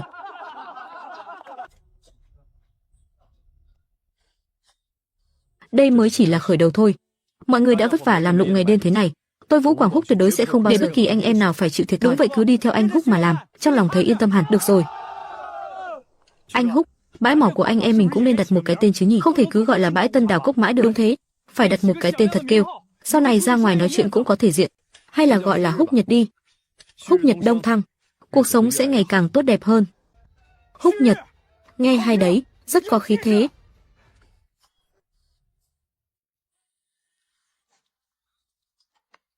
Mấy đứa cứ làm việc trước đi. Anh ra ngoài một lát. Ra ngoài á? Anh Húc, chắc không phải là đi đón Bo Tử đấy chứ? Anh ơi, mấy ngày nay anh cứ chạy xuống núi chăm chỉ thế cơ mà. Thảo nào hôm nay làm việc cứ nhìn đồng hồ suốt, tâm trí bay đi đâu mất rồi chứ gì. Chỉ có mấy đứa là nhiều chuyện. Làm việc đi.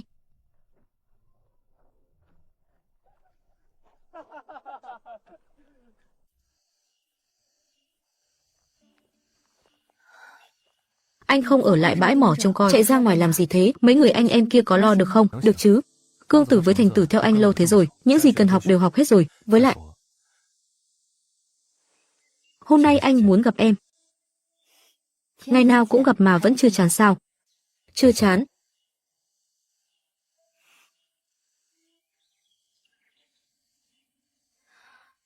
Em nghe người trong làng nói, mỏ của các anh khai thác được nhiều vàng lắm. Tốt hơn nhiều so với hồi ở chỗ Hà Hải Tân. Thế Hà Hải Tân không đến tìm anh gây phiền phức à? Hắn tự lo cho mình còn làm gì có thời gian tìm anh. Nghe nói bãi mỏ bên hắn sắp dẹp tiệm rồi, công nhân bỏ đi hết cả rồi. Đó cũng là do hắn tự chuốc lấy thôi. Ban đầu nếu không phải hắn có ý đồ xấu trước, anh cũng không bỏ đi. Đừng nhắc đến anh ta nữa. Nguyệt nha, anh có chuyện muốn nói với em. Anh nói đi. Nguyệt nha, anh thích em. Từ lần đầu tiên gặp em trên núi Phượng Minh, trong lòng anh đã không còn hình bóng ai khác. Anh biết tiếng tăm của anh không tốt, gia cảnh lại xét về mọi mặt thì hoàn toàn không xứng, nhưng tấm lòng của anh là chân thật. Thời gian qua, công việc ở mỏ quặng đã không khá hơn nhiều, anh cũng đã suy nghĩ rất nhiều. Anh không dám hứa sẽ cho em cuộc sống giàu sang phú quý, nhưng anh xin bảo đảm, chỉ cần anh có một miếng ăn thì quyết không để em phải chịu đó. Những ấm ức mà em phải chịu đựng, những lời sầm xì bàn tán sau lưng, sau này anh sẽ gánh vác thay em hết. Anh không sợ người ta gièm pha sao rằng anh cưới một kẻ khắc phu, xui xẻo như em. Ai dám nói thế? Em bảo kẻ đó ra đứng trước mặt anh nói lại xem. Nguyệt nha, anh không tin vào mấy lời đồn đó. Anh chỉ tin vào đôi mắt của mình thôi. Em là người thế nào, trong lòng anh tự rõ hơn ai. Nếu em đồng ý, anh nhất định sẽ dốc hết sức làm việc, kiếm tiền nuôi gia đình, cả đời này. Chỉ cần Vũ Quảng Húc này còn một hơi thở, thì tuyệt đối không để em phải chịu một chút ấm ức nào. Anh sẽ đối tốt với em suốt đời.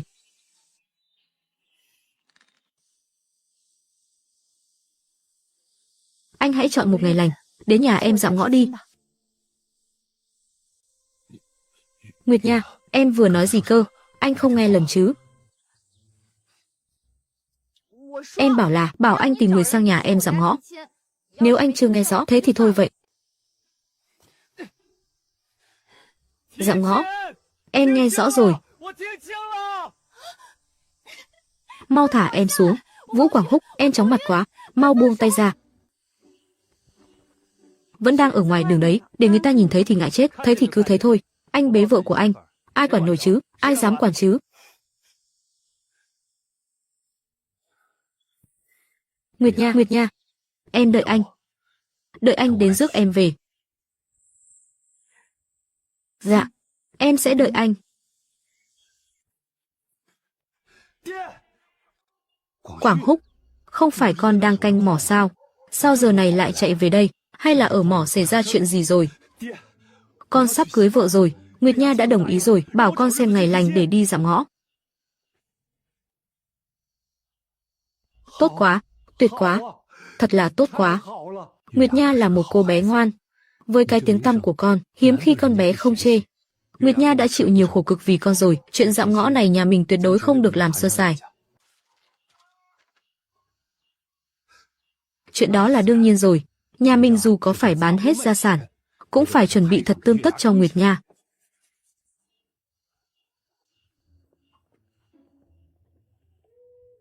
Bà thông gia, hôm nay tôi dẫn con trai tới dạm ngõ đây. Bà thông gia xin mời ngồi. Quảng Húc, kìa đến chơi là được rồi, sao còn mang theo nhiều đồ thế này? Thằng Quảng Húc nhà tôi nói rồi, Nguyệt Nha là một cô gái tốt, lễ nghĩa thế này tuyệt đối không thể thiếu sót được. Mẹ xem qua danh sách xin lễ này đi, thế này thì nhiều quá rồi. Mấy món xin lễ truyền thống chưa nói đến, sao lại còn thêm nhiều đồ điện gia dụng thế này? Quảng Húc à, con phải biết tiết kiệm tiền chứ. Mẹ ơi, không sao đâu. Bây giờ con vẫn kiếm ra tiền mà. Nguyệt Nha gả qua đây, con không thể để cô ấy phải chịu, nhưng cũng không thể hoang phí như thế. Nào là tủ lạnh rồi máy giặt, điện ở làng mình cứ 3 ngày 2 bữa lại mất, mua về cũng chỉ để làm cảnh thôi.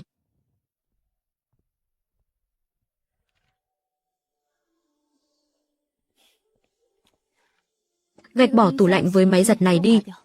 Đài cassette cũng không cần đâu, làm gì có thời gian rảnh rỗi mà nghe. Nguyệt Nha, thế sao được? Nhà người ta có cái gì thì mình phải có. Nhà người ta không có anh cũng muốn mua cho em. Nghe lời vợ hết. Em bảo gạch cái gì thì gạch cái đó. Ha ha, được lắm. Thằng nhóc Quảng Húc này ở ngoài thì hống hách ngang tàng, sau này cuối cùng cũng có người trị được nó rồi. Chứ còn gì nữa, đúng là vỏ quýt dày có móng tay nhọn. Bộ 3 món trang sức vàng này nặng quá, dây chuyền thì đổi sang loại vàng tây đi, vòng tay với hoa tai thì giảm bớt lượng vàng đi một chút. Đeo sợi dây chuyền vàng to đùng như thế, anh muốn người ta nhìn em như kẻ mới giàu rồi giàu ngó, hay là muốn làm mồi cho bọn trộm cắp, để dành tiền sau này làm việc lớn không tốt hơn sao? Được rồi, anh nghe em hết. Em bảo sao thì làm vậy. Quảng Húc, thông gia à, cái máy khâu này mọi người cũng gạch đi luôn đi, không cần mọi người mua đâu. Thím ba, thế này là sao? Làm gì có ai đi dạm ngõ mà không mang theo máy khâu? Cái máy khâu này, tôi sẽ để dành làm của hồi môn cho con bé nha. Thưa bà thông gia, tuy tôi chỉ là một người phụ nữ nội trợ không có tài cán gì, nhưng tôi tuyệt đối không thể để con gái mình phải chịu lời ra tiếng vào khi gả đi. Cứ như thể nhà chúng tôi đang muốn trút lợi lộc từ nhà họ Vũ các người, hay là đang cố bám cành cao vậy? Mẹ nói đúng đấy hả? Anh Quảng Húc đến dạm ngõ thì có lễ nghĩa của nhà trai, còn con đi lấy chồng thì nhà ngoại cũng phải có của hồi môn tương xứng. Đến lúc đó nhà chúng con cũng sẽ lên một bản danh sách của hồi môn thật rõ ràng chi tiết. Được rồi, chỉ cần vợ anh lên tiếng thì việc gì anh cũng nghe theo em và mẹ. Vậy thì chúng ta chốt thế nhé.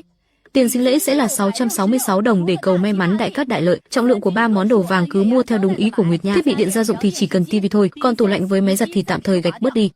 Máy khâu sẽ do nhà ngoại lo phần hồi môn.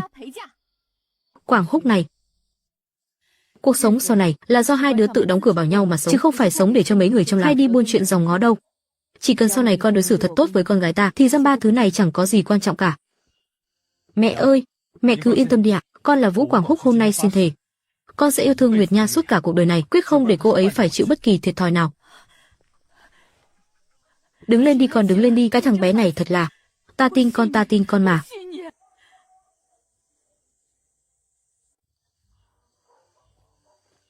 Quảng Húc ơi, định ngày cưới chưa thế? Dạ rồi hả? Đến hôm đó mọi người nhớ sang uống rượu mừng nhé. Được chứ?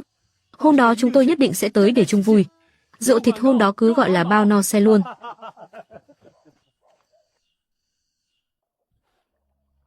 Anh ơi, anh làm việc liên tục, thâu đêm suốt nửa tháng, ban ngày thì ở đây đãi vàng, tôi đến lại phải chạy sang giúp bên nhà chị dâu bổ củi gánh nước. Sao anh phải bán mạng thế chứ?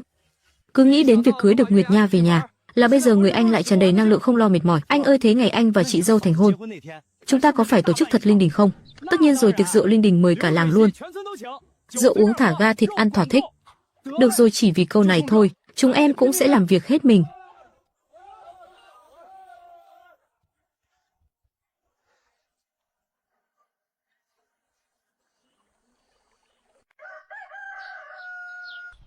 Nguyệt Nha chuẩn bị xong trang điểm xong chưa? Đoàn đón dâu của Kim Quảng Húc, xe máy cày đã tới cổng rồi kìa. Thiên Nhi, con gái của mẹ trông xinh đẹp thế này. Mẹ suýt chút nữa thì mẹ không nhìn ra con gái mẹ nữa. Mẹ ơi, con chính là con gái của mẹ mà. Sao mà không nhận ra cho được chứ? Mẹ chỉ là vui quá thôi. Nếu cha con mà còn sống, nhìn thấy con mặc bộ đồ cưới này, chắc chắn ông ấy sẽ vui mừng khôn xiết. Mẹ ơi, con lấy chồng gần mà. Sau này ngày nào con cũng sẽ về thăm mẹ.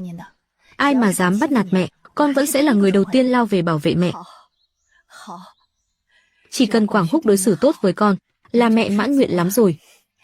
Anh ấy không dám bắt nạt con đâu. Cái con bé này còn chưa gả qua bên đó đã muốn quản chặt chồng tương lai rồi. Chưa gì đã lo quản, sớm muộn gì cũng thế thôi mà. Được rồi, con mau sửa soạn lại chút đi. Mẹ ra ngoài để xem họ có đến sớm quá không, cùng cả lên.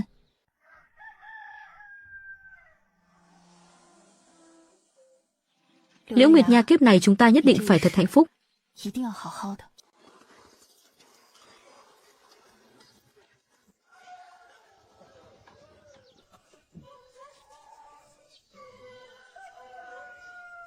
Dũng Cương, cà vạt của tao thắt, Dũng Cương tao thắt cà vạt chưa ấy, tóc tao có bị rối không?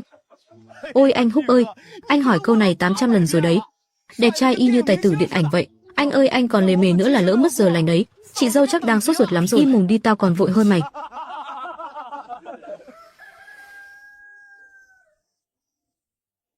Được rồi, gọi đi thôi. Đi đón vợ mới nào, đi đón vợ mới thôi. Nguyệt Nha ơi, anh đến đón em đây.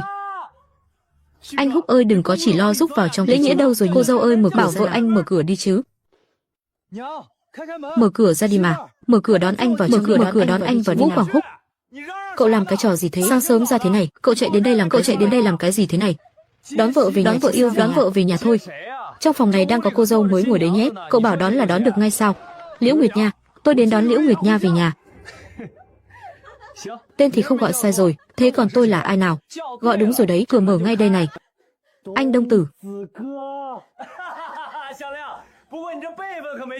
Chúng ta là anh em mà. Cậu gọi tôi là anh thì tôi cũng chẳng gọi tôi là anh. Chỉ gọi Xuông thế thì không có tác dụng. Bao lì xì đâu rồi nhỉ?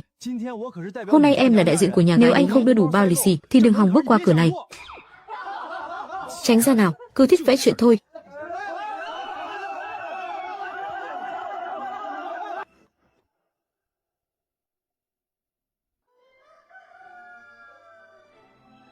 Đưa người ra đó làm gì, nói gì đi chứ. Chị dâu chờ anh nãy giờ rồi. Anh đến đón em về nhà đây.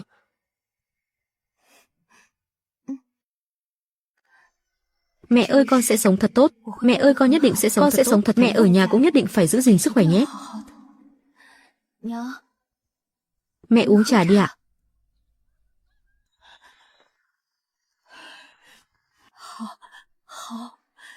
Mẹ nhìn con đi lấy chồng, trong lòng thấy an tâm, lòng mẹ cũng thấy nhẹ nhõm. Mẹ chỉ có mỗi một mụn con gái này thôi, giờ mẹ giao nó cho con ấy. Con nhất định phải đối xử, phải chăm sóc, nhất định phải đối xử tốt với nó. Nguyệt Nha chính là mạng sống của mẹ, trừ khi con chết. Ngoan lắm con, mau đứng lên đi kẻo lạnh, mau đứng lên đi, dưới đất lạnh lắm. Nghi lễ hoàn tất, cô dâu xuất giá rồi.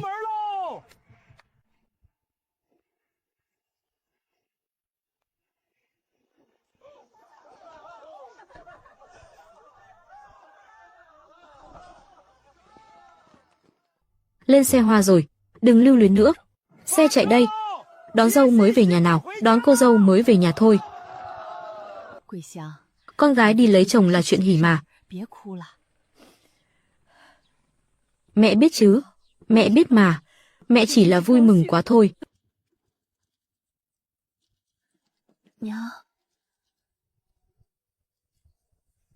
Sau này nhớ thường xuyên về nhà mình ở gần nhau mà. Đi vài bước chân là tới nơi rồi.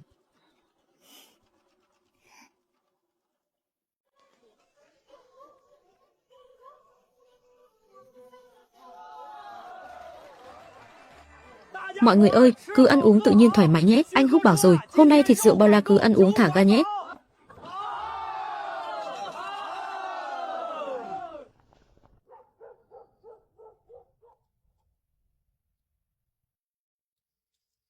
Lúc nãy anh uống hơi nhiều. Anh không làm em mất mặt đấy chứ, không hề làm mất mặt trước em đâu. Suýt chút nữa là vấp ngã sốt dọc, em có thấy mất mặt đâu. Đó là tại đường đi gồ ghề thôi.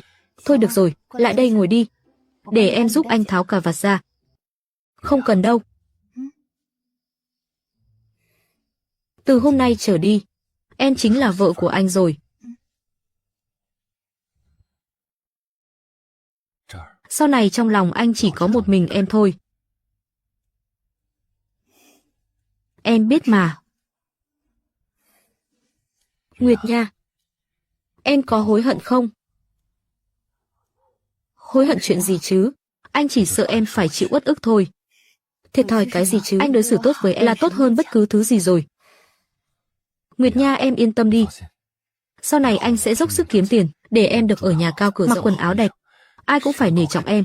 Em không cần nhà cao cửa rộng, cũng chẳng cần quần áo đẹp. Em chỉ cần anh luôn bình an vô sự. Mỗi ngày đều về nhà ăn cơm. Chắc chắn rồi, sau này ngày nào anh cũng về nhà ăn cơm, không bỏ sót bữa nào. Anh Húc, anh nói xem sau này chúng mình sẽ có mấy đứa con. Em muốn sinh bao nhiêu đứa thì sinh bấy nhiêu. Con trai thì theo anh học đãi vàng, con gái thì theo em học đan sọt. Ai bảo con gái thì phải học đan sọt chứ? Biết đâu sau này con bé còn đỗ đại học ấy chứ. Chắc chắn rồi. Con gái của Vũ Quảng Húc tương lai nhất định sẽ có tiền đồ. Còn chưa thấy tăm hơi đâu cả mà anh đã bắt đầu khoác lác rồi.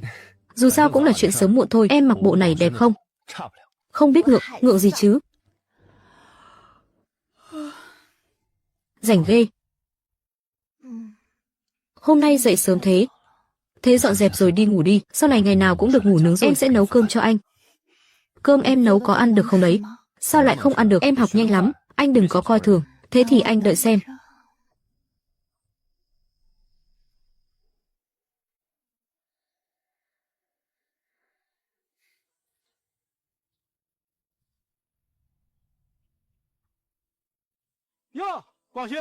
Dắt Nguyệt Vinh ra ngoài đi dạo à? Đi dạo cho tiêu cơm thôi. Có cần phải cau mày nhăn mặt thế không? Có chuyện gì không vui? Có phải hai vợ chồng giận nhau không? Vợ chồng với nhau mà. Em thương cô ấy còn cưng chiều còn không kịp nữa là. Đang nghĩ chuyện thôi. Cả quãng đường này anh chẳng thèm nói với em lấy nửa lời. Cái vẻ ủ rũ này, trong lòng anh đang giấu chuyện gì Tề Đình à? Quảng Húc, em có chuyện này muốn bàn bạc nghiêm túc với anh. Em đang tính mở một quán mì lạnh. Mở quán mì lạnh á? Nguyệt Vinh, mở tiệm không phải chuyện nhỏ đâu. Sang tiệm cần tiền, sắm sửa đồ đạc cần tiền, thuê người làm cũng cần tiền. Anh không phải tiếc tiền. Anh chỉ sợ em quá mệt thôi. Công việc hiện tại của anh ở mỏ, dù không giàu sang phú quý, nhưng số tiền kiếm được cũng đủ cho hai đứa mình ăn sung mặc sướng rồi.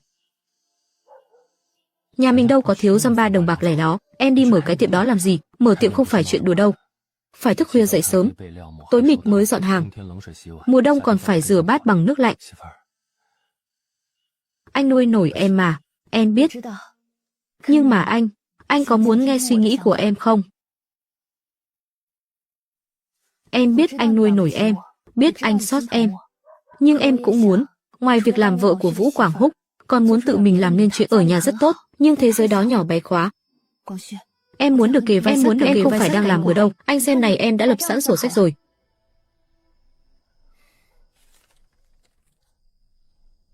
Dự tính chi phí hàng ngày, nguyên liệu gia vị các thứ. Em chuẩn bị những thứ này từ bao giờ thế? Mấy khoản còn rõ ràng hơn cả sổ sách, còn rõ ràng hơn cả sổ sách ở mỏ của anh nữa. Lúc anh ở trên mỏ, em đã nghiên cứu dòng dã mấy đêm liền. Em không phải chỉ hứng lên nhất thời đâu. Em đã làm thử mì lạnh mấy, mời hàng xóm láng giềng ăn thử cả, ai cũng khen ngon. Em có công thức nước dùng vừa thanh mát lại vừa kích thích, cả cái chấn này không tìm ra quán thứ hai đâu. Em tự tin là mình sẽ làm tốt. Vợ của anh sao lại giỏi giang đến mức này chứ? Anh đồng ý rồi đúng không? Đồng ý thì đồng ý thật, nhưng phải giao ước 3 điều. Anh nói đi. Cửa hàng để anh tìm cho em, tiền thuê cửa hàng cứ để anh lo, cấm cãi anh đấy. Cho em mở cửa hàng cũng nhưng không được để bản thân bị mệt mỏi quá sức. Nếu anh thấy em gầy đi là anh bắt đóng cửa tiệm rồi về nhà ngay lập tức đấy. Sau này anh sẽ luôn ở mọi việc nặng nhọc cứ giao hết cho em chỉ cần chỉ huy anh thôi. Em biết rồi thưa quản gia đại tài. Thế còn điều thứ 3 là gì? Điều thứ 3, kiếm được tiền thì của em tất, lỡ có lỗ thì tính cho anh. Sao anh nói xui thế chứ? Làm gì có ai chưa khai trương đã chủ mình lỗ vốn chứ? Không lỗ được đâu, có vợ anh ở đây rồi, sao mà lỗ được chứ?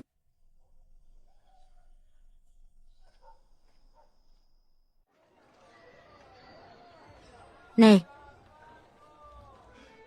anh làm việc nhanh, đặt cọc cửa hàng này rồi tìm đặt tiền cọc cửa tiệm này rồi tính kỹ ra mới vỏn vẹn có 3 ngày thôi. Khu vực này lại nằm ngay sát hợp tác xã. Ở thị trấn mình thì chỗ này là sầm uất và đông đúc nhất rồi. Mắt nhìn của anh tinh tường thật đấy. Vợ anh muốn lập nghiệp mà, anh làm sao có thể làm vướng chân cô ấy? Làm nhanh gọn cho xong xuôi đi. Cô ấy đỡ lo nghĩ thì bớt lo toan thì anh cũng thấy nhẹ quá.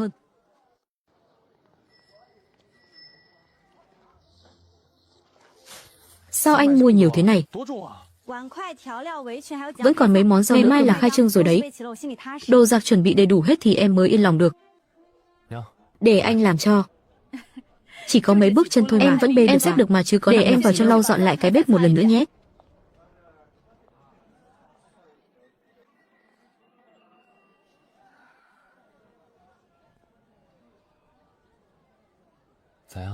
Trông cũng được đấy chứ. Anh khắc bao lâu thế? Không tốn mấy công sức đâu, có một đêm thôi mà.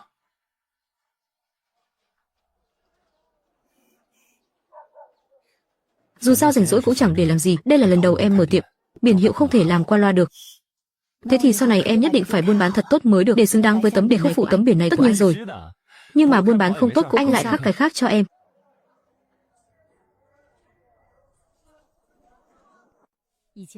Trước đây cái đèn nhà mình đen thui đen nhẻm ra, rẻ lau quẹt qua một cái là đầy bụi. Nhìn xem gạch men người ta lát kìa, trắng đến lóa cả mắt, sáng đến lóa cả mắt. Sạch lắm rồi. Sạch sẽ lắm rồi mà, lau nữa là mòn cả gạch đấy. Em chỉ là vui quá thôi. Nằm mơ cũng không ngờ tới nhà mình lại mở được cửa hàng ở ngay trung tâm thị trấn. Sau này không chỉ ở trung tâm thị trấn đâu, mà còn phải mở lên tận trên huyện nữa đấy. Cái con bé này, khẩu khí lớn hơn cả trời luôn. Nhưng mẹ tin con.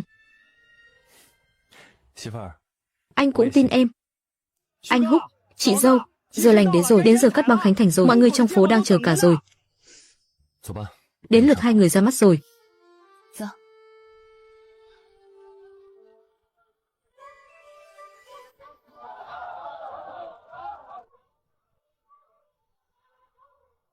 Cái đứa con gái nhà họ Liễu này mới lấy chồng, chưa được mấy tháng đúng không? Thế mà đã ra ngoài mở tiệm rồi. Có làm ăn được gì không đấy? Đúng thế đấy. Trông nó làm ở mỏ kiếm được cũng đâu có ít. Không biết tự dưng ra ngoài bày vẽ ra ngoài làm cái gì không biết. Quán mì Lạnh Nguyệt để chính thức khai trương. Ai đi ngang qua ghé vào đây ăn thử đi. Bắt đầu tiên không lấy tiền. Nếu ăn thử mà thấy không ngon, cứ nói thẳng với tôi. Không những không lấy tiền, tôi còn bù thêm tiền một bát cơm nữa. Thế tôi ăn thử xem sao nhé. Là chị nói đấy nhé. Không ngon thì đền tiền ấy. Tôi nói là làm. Mời vào trong.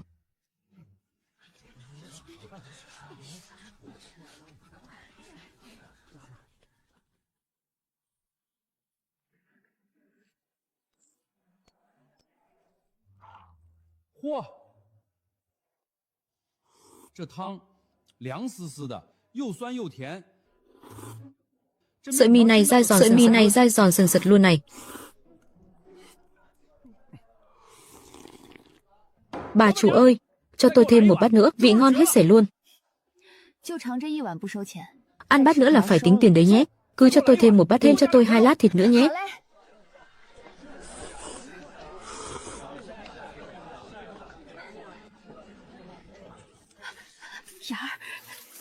Anh mau xem cái hòm tiền này đi, mới có một buổi sáng thôi đấy, tiền lời kiếm được còn nhiều hơn người ta, còn nhiều hơn cả một năm làm nương nữa. Thế này đã thấm tháp gì, chuỗi ngày tốt đẹp của chúng ta sau này còn dài lắm. Anh Húc, còn đông vui hơn cả hợp tác xã nữa, có muốn tôi đốt mừng một tràng pháo không?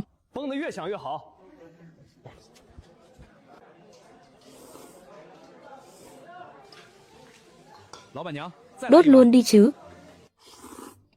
Nước dùng này của chị rốt cuộc pha thế nào thế? Trên thị trấn này chuẩn vị nhất là quán của chị. Ăn xong lại cứ thèm mãi. Chứ còn gì nữa, tôi ở trên huyện cũng chưa từng được ăn bát mì nào ngon thế này. Bí quyết gia truyền đấy, truyền trong nhà không truyền ra ngoài đâu. Nếu thích ăn thì quý khách cứ ăn thêm 2 bát nữa nhé.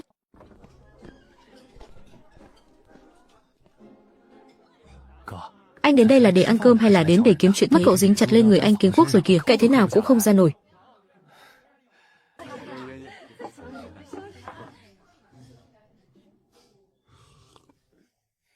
Em ngắm chồng em thì có sao? Phạm vào điều luật nào chứ? Em ngắm cả đời cũng không thấy chán. Lo ăn mì của cậu đi, bớt nói lại.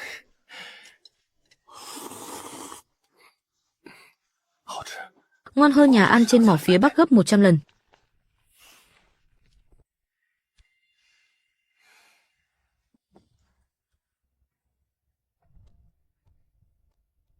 Hôm nay bận rộn hơn mọi ngày nhiều.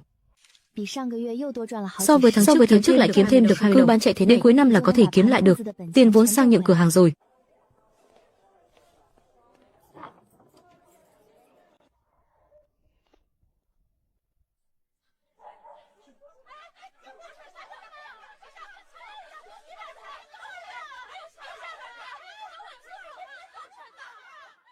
Chỉ cái thứ này thôi mà 3 đồng bạc. Vậy mà cũng tranh nhau mua như cướp. Thích cái túi đó đến thế sao? Anh mua cho em. Đừng, ai thèm cái đó chứ? Thế sao em cứ đứng nhìn chằm chằm cả buổi thế? Em lại nghĩ ra một cách, em lại nghĩ ra một cách đi, em về nhà mẹ đẻ một chuyến. Cách gì thì em cũng phải nói rõ ràng rồi, hãy đi chứ. Thế bao giờ em về? Anh tự ăn đại cái gì đi nhé, đừng đợi em.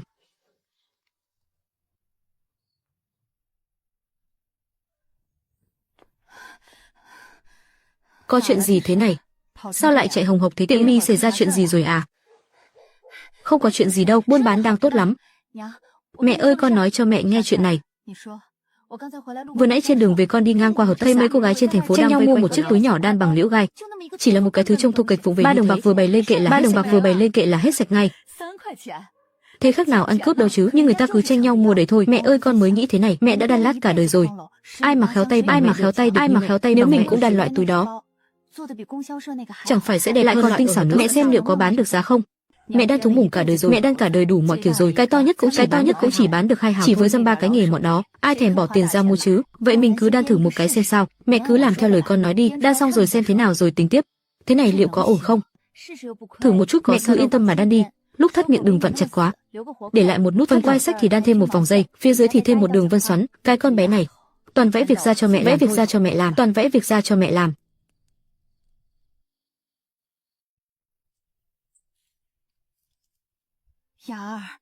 Mẹ làm cái nghề đan lát này cả đời rồi, sao lại không nghĩ ra được kiểu hoa văn như con nhỉ? Con nhìn cái túi này xem, màu sắc phối trong thời thượng ghê. Cách đan này mẹ chưa từng thấy bao giờ luôn. Cái đầu con rốt cuộc nghĩ ra kiểu gì thế không biết. Mẹ ơi, con cũng tại rảnh rỗi không có việc gì làm thôi, nên thử thêm vài cách đan thôi. Thế là kiểu hoa văn này tự dưng xuất. Trước đây có thấy con lanh lợi thế này đâu. Từ sau khi bị ngã va đầu xong, cả người như được thông suốt hẳn ra. Mẹ ơi, tay nghề của mẹ sơ ra đó mà. Trước đây chỉ là không nghĩ theo hướng này thôi. Bây giờ chỉ cần phối màu sắc một chút, thay đổi kiểu dáng một cái là khác hẳn ngay. Bác xem mấy thứ như thế này, mang hết ra hợp tác xã bán, liệu có đáng tiền hơn mấy cái giỏ? Cái đó thì khỏi phải bàn rồi, giỏ đất thì nhà nào chả biết đan. Chỉ có cái này là lạ, kiểu dáng này của cháu trông màu sắc lại nhã nhặn nữa. Người thành phố chắc chắn sẽ thích lắm. Vậy ngày mai chúng ta mang mấy thứ này ra hợp tác xã bán thử xem sao, chắc chắn sẽ bán được giá tốt. Hơn hẳn việc ngày nào bác cũng tốt hơn nhiều so với việc ngày nào bác cũng đan giỏ đất. Nghe theo cháu hết. Nếu thật sự bán được giá cao, một cái bằng bác đan 10 cái giỏ đất. Tay nghề này của bác cũng coi như không ủng, chắc chắn được mà. Bác cứ chờ mà xem.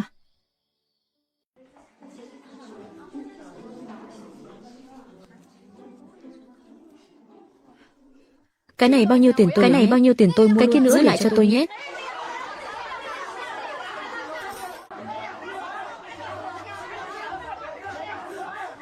Tôi nhìn thấy trước mà, đừng có tranh với tôi. Mọi người đừng chen lấn, đừng chen lấn, đừng chen lấn, ai cũng có phần hết. Ôi trời, cái đó bán mất rồi, chị xem thử cái này đi.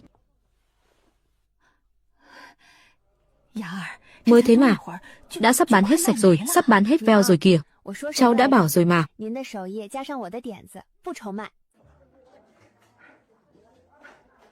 Này cậu em, cậu còn bao nhiêu hàng thế này nữa? Có bao nhiêu tôi lấy hết bấy nhiêu. Tôi nói thật đấy, không chỉ có thị trấn của mình, hợp tác xã của mấy thị trấn bên cạnh đều nhờ tôi nhập hàng đấy. Giám đốc Nhạc, hàng thì thiếu gì?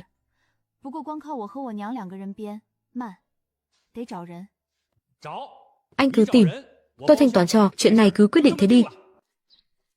Dung à, những gì giám đốc Trương nói là thật sao? Mấy đồ chúng ta đan, thật sự bán được sang tận thị trấn khác sao?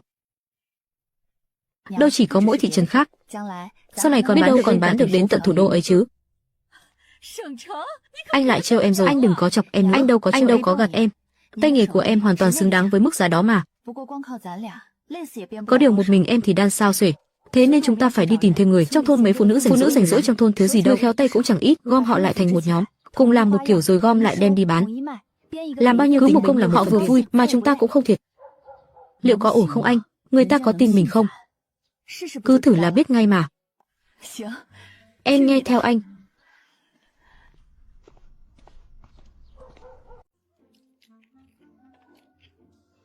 Ái chà, đây chẳng phải là con bé nhà họ Liễu sao? Cơn gió nào đưa cháu đến đây thế? Thím Tôn, cháu đến tìm thím nhờ chút việc. Nhờ việc gì cơ? Giúp gì được cho cháu nào?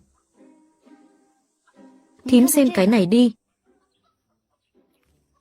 Cái này là cháu đan à? Kiểu dáng này sao thím chưa thấy? Là cháu tự mày mò ra đấy. Hợp tác xã thu mua đấy, mỗi cái bán được mấy đồng liền. Cháu muốn tìm mấy người khéo tay để cùng đan với cháu, tính tiền theo sản phẩm, làm bao nhiêu tính tiền bấy nhiêu.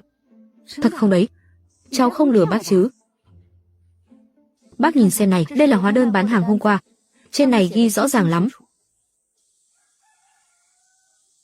Nhưng bác không biết đan mấy thứ loè loẹt này bác chịu. Tay nghề của bác nổi tiếng khéo léo rồi, chỉ cần bác chịu học, Nha Nhi sẽ chỉ cho bác. Vậy để bác thử xem sao. Nha Nhi, bà Tôn Quế Chi đó nổi tiếng nhiều chuyện, con không sợ bà ta đi rêu rao khắp nơi sao? Mẹ ơi, tính bà ấy vốn thế rồi, nhưng không ảnh hưởng đến công việc đâu, cứ đan xong là có tiền, có khi bà ấy còn làm nhanh hơn ai hết đấy chứ. Nguyệt Nha tới rồi đấy hả? Mau vào nhà ngồi đi cháu. Cháu muốn nhờ thím đan đồ cùng cháu, bên hợp tác xã đang giục giao hàng, một mình cháu làm không xuể. Được chứ, cháu bảo làm thế nào thì thím làm thế ấy. Thím hay tin cháu mà. Cháu cảm ơn thím hai. Nha Nhi, chỉ có 8 người liệu có ổn không con? Mẹ đừng vội. Chờ đến khi họ thấy người khác kiếm được tiền, tự khắc sẽ tìm đến chúng ta thôi.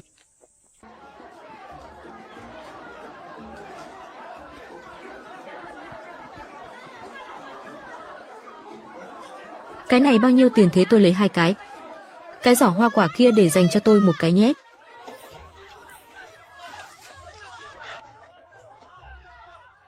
Nguyệt Nha, cháu mau về làm thêm một đợt nữa đi. Chỗ này không đủ bán đâu. Nha Nhi, con nhéo mẹ một cái xem nào. Có phải mẹ đang mơ không nhỉ? Mẹ ơi, không phải mơ đâu. Đây là sự thật đấy. Nếu bố con còn sống mà nhìn thấy hai mẹ con mình có ngày hôm nay, không biết ông ấy sẽ vui thế nào nữa. Mẹ ơi, ngày tháng sau này còn dài mà. Đây mới chỉ là khởi đầu thôi.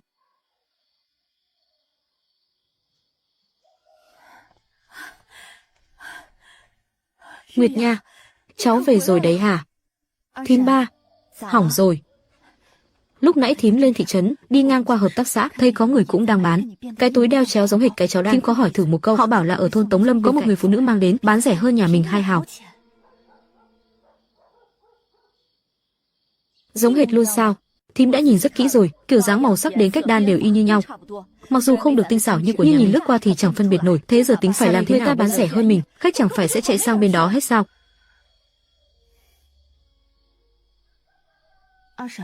Thím có nhìn thấy người phụ nữ đó trông thế nào không? Trông lạ mặt lắm, không phải người làng mình. Nghe nói cô ta cũng học theo người khác. Còn ai dạy cho thì người ta nhất định không chịu nói. Cháu biết rồi thím, thím cứ về trước, chuyện này cứ để cháu lo.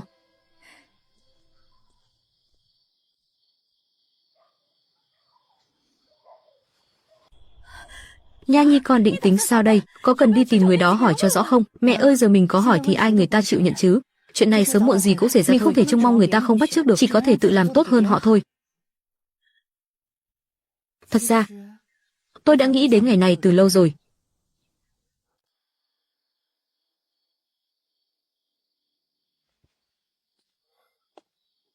Sao thế ông, mấy ngày nay thấy ông cứ đứng ngồi không yên. Ông tính xem, mấy món đồ chúng ta đan này, lỡ như bị người ta học lỏm mất thì sao? Người ta bán rẻ hơn mình, thì tụi mình chẳng phải tốn công vô ích sao? Tôi cứ tưởng chuyện gì to tát lắm, ông mới chỉ vừa bắt tay vào làm mà đã lo bị người ta ăn cắp ý tưởng rồi. Không phải tôi lo xa đâu. Thời buổi này ấy mà, cứ hễ làm ra được cái gì hay ho, là chỉ vài ngày sau đã có người bắt chước làm theo. Hồi trước lúc tôi bán thịt kho trên thị trấn, cũng có kẻ lén lút nhòm ngó công thức của tôi. Tuy không học lỏm được hết sạch, nhưng cũng bắt chước được đến 7-8 phần. Thế lúc đó ông đối phó với người ta thế nào? Tôi chỉ cần bỏ thêm chút nguyên liệu mới vào công thức, hương vị ngon vượt trội hơn hẳn bọn họ. Khách quen người ta vẫn cứ tin tưởng tôi thôi. Nhưng cái việc đan giỏ này thì khác hẳn, mẫu mã kiểu dáng nhìn một phát là biết làm. Tôi đâu thể giở trò gì trên sợi len được đúng không?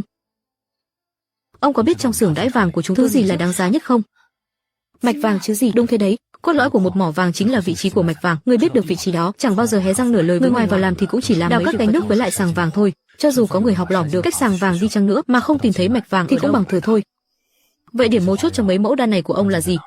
Là cách phối màu hay là kỹ thuật đan phần đế? Cả cách phối màu lẫn kỹ thuật đan phần đế đều là những thứ khó học nhất đấy. Chỉ nhìn vào thành phẩm thôi thì đố mà nhìn ra được bí quyết. Thế mới đúng chứ. Hai cái này con chỉ dạy cho người mà con tin tưởng, những người khác cứ để họ đan. Mấy công đoạn ở giữa thôi, cho dù có kẻ mang bán thành phẩm ra ngoài thì cũng chẳng thể nhái lại được hàng hoàn chỉnh đâu. Cách này hay đấy. Với lại mỗi tháng con đều ra mẫu mới. Họ nhái được một mẫu thì con ra 2 mẫu, để xem ai theo kịp ai. Đúng thế đấy. Con cứ đi trước một bước thì người ta có đuổi theo đằng trời. Mẹ ơi, con nghĩ kỹ rồi. Nếu chỉ dựa vào mẫu mã thì người ta học lỏm nhanh lắm. Mình phải đầu tư công sức vào chỗ khác nữa. Chỗ nào cơ con? Thứ nhất là không truyền công đoạn then chốt ra ngoài. Cách phối màu và kỹ thuật dựng đế chỉ có mẹ con mình với thím hai làm thôi. Những người khác chỉ đan phần giữ mấy công đoạn đơn giản đó thôi. Cho dù có kẻ mang bán thành phẩm ra ngoài thì cũng chẳng thể nhái lại được hàng hoàn chỉnh đâu. Cũng đúng thật. Mấy cái mẫu mới đó, kỹ thuật dựng đế đến mẹ nhìn còn thấy nhọc, nói gì đến người ngoài. Chất lượng, hàng của mình phải đan khéo hơn họ, chắc chắn hơn họ. Khách hàng không ngốc đâu, đắt hơn một chút họ vẫn sẵn sàng mua đồ tốt. Thứ ba, mẫu mã phải thay đổi liên tục. Mỗi tháng con đều ra mẫu mới, họ nhái được một thì con ra 2 mẫu để xem ai theo kịp ai. Ý kiến này hay đấy, mình cứ ra mẫu mới, bọn họ sẽ mãi mãi chỉ chạy theo sau mình thôi. Ký hợp đồng với quản lý Trương, để ông ấy chỉ nhận hàng của nhà mình, người khác bán rẻ thế nào ông ấy cũng không nhận. Quản lý Trương có chịu đồng ý không con? Được chứ hả? Hợp tác xã đang kiếm tiền nhờ hàng của mình mà. Ông ấy còn sợ người khác cướp mất mối làm ăn hơn cả mình. Sáng mai con sẽ đi tìm ông ấy để bàn chuyện luôn, con tự tính toán kỹ là được rồi. Mẹ già rồi, đầu óc chẳng nhanh nhẹn được như con bảo sao thì làm vậy đi. Đi thôi mẹ, vào nhà thôi.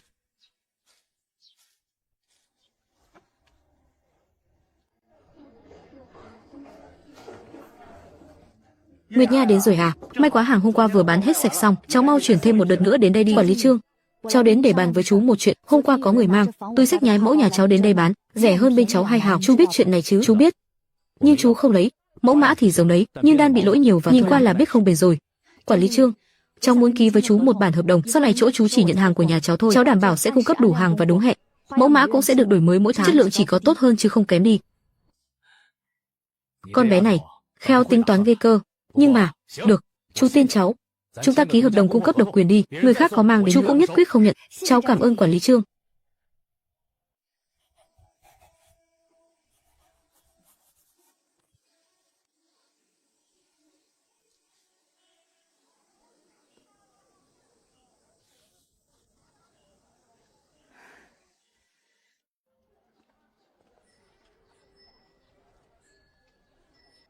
Nha Nhi, hợp đồng thì ký rồi, nhưng chúng ta lấy gì để làm mẫu mới đây?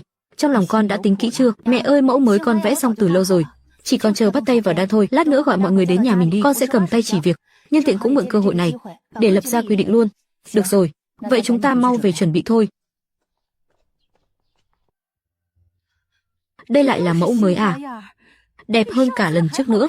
Đúng vậy, sau này mỗi tháng đều sẽ đổi mẫu mới, mẫu cũ sẽ không thu mua nữa. Cái gì? Vậy những mẫu chúng tôi vừa mới học sẽ không cho đan nữa sao? Thím Tôn, không phải là không cho đan, mẫu cũ mọi người có thể mang ra chợ phiên mà con không cản đâu, nhưng ở chỗ con chỉ thu mua mẫu mới thôi. Cứ mỗi tháng đổi một mẫu thế này, ai mà theo cho kịp chứ? Thím yên tâm đi, mỗi lần có mẫu mới, con đều sẽ cầm tay chỉ việc, luyện tập nhiều lần một là sẽ quen tay thôi. Chúng ta đan càng khéo Giá bán càng cao, tiền kiếm được cũng càng nhiều. Nha Nhi nói đúng đấy, người ta bắt chước chúng ta thì chúng ta ra mẫu mới, họ sẽ mãi mãi phải đuổi theo phía sau, còn chúng ta thì luôn dẫn đầu phía trước.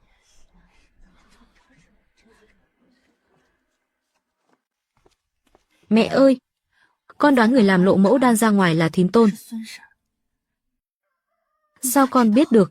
Lúc họp, những người khác đều đang nhìn mẫu thử, chỉ có thím ấy là cứ thẫn thờ ra, ánh mắt thì cứ né tránh em.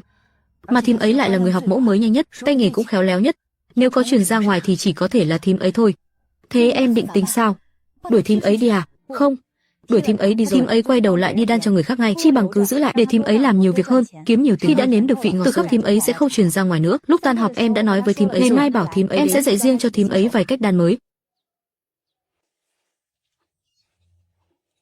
Nguyệt Nha, sao đầu óc em lại nhanh nhẹ thế? Mấy mẫu này sao em nghĩ ra được hay vậy? Thím khéo tay, học lại nhanh. Sau này mỗi khi có mẫu mới, cháu đều sẽ dạy thím trước, thím cứ đan nhiều vào để kiếm thêm tiền.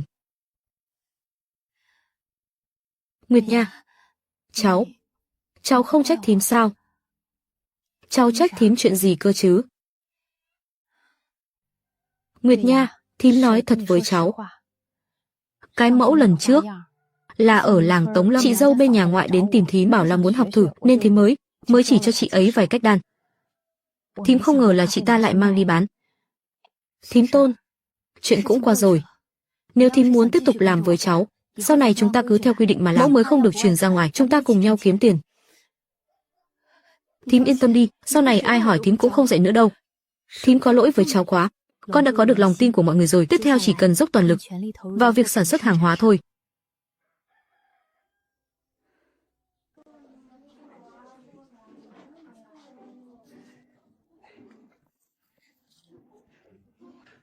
Nguyệt Nha, phía bên thôn Tống Lâm không giao hàng nữa rồi, đồ họ đan chẳng có ai mua cả. Vẫn là đồ chỗ cháu tốt hơn. Giám đốc Trương ơi, tháng sau vẫn có mẫu mới nhé, anh cứ chờ mà xem.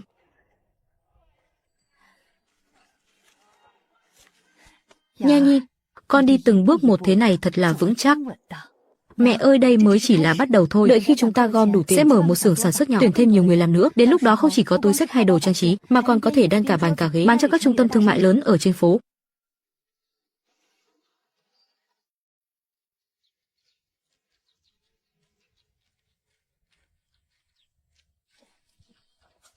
Nha ơi, nghe nói chỗ cháu thu mua giỏ đan, chúng ta cũng muốn làm thử, cháu xem có được không? Đúng thế, tay chân bọn cô cũng khéo léo, không hề thua kém mấy người cháu đã thuê đâu. Được rồi, mọi người vào đây đi, cháu sẽ dạy mọi người, nhưng mất lòng trước được lòng sau nhé, hàng không đạt chất lượng là cháu không nhận đâu đấy.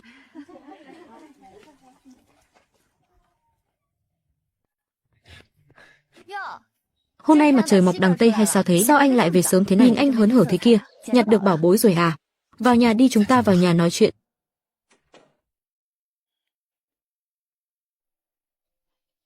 Cái gì mà nặng thế này? Em mở ra xem đi.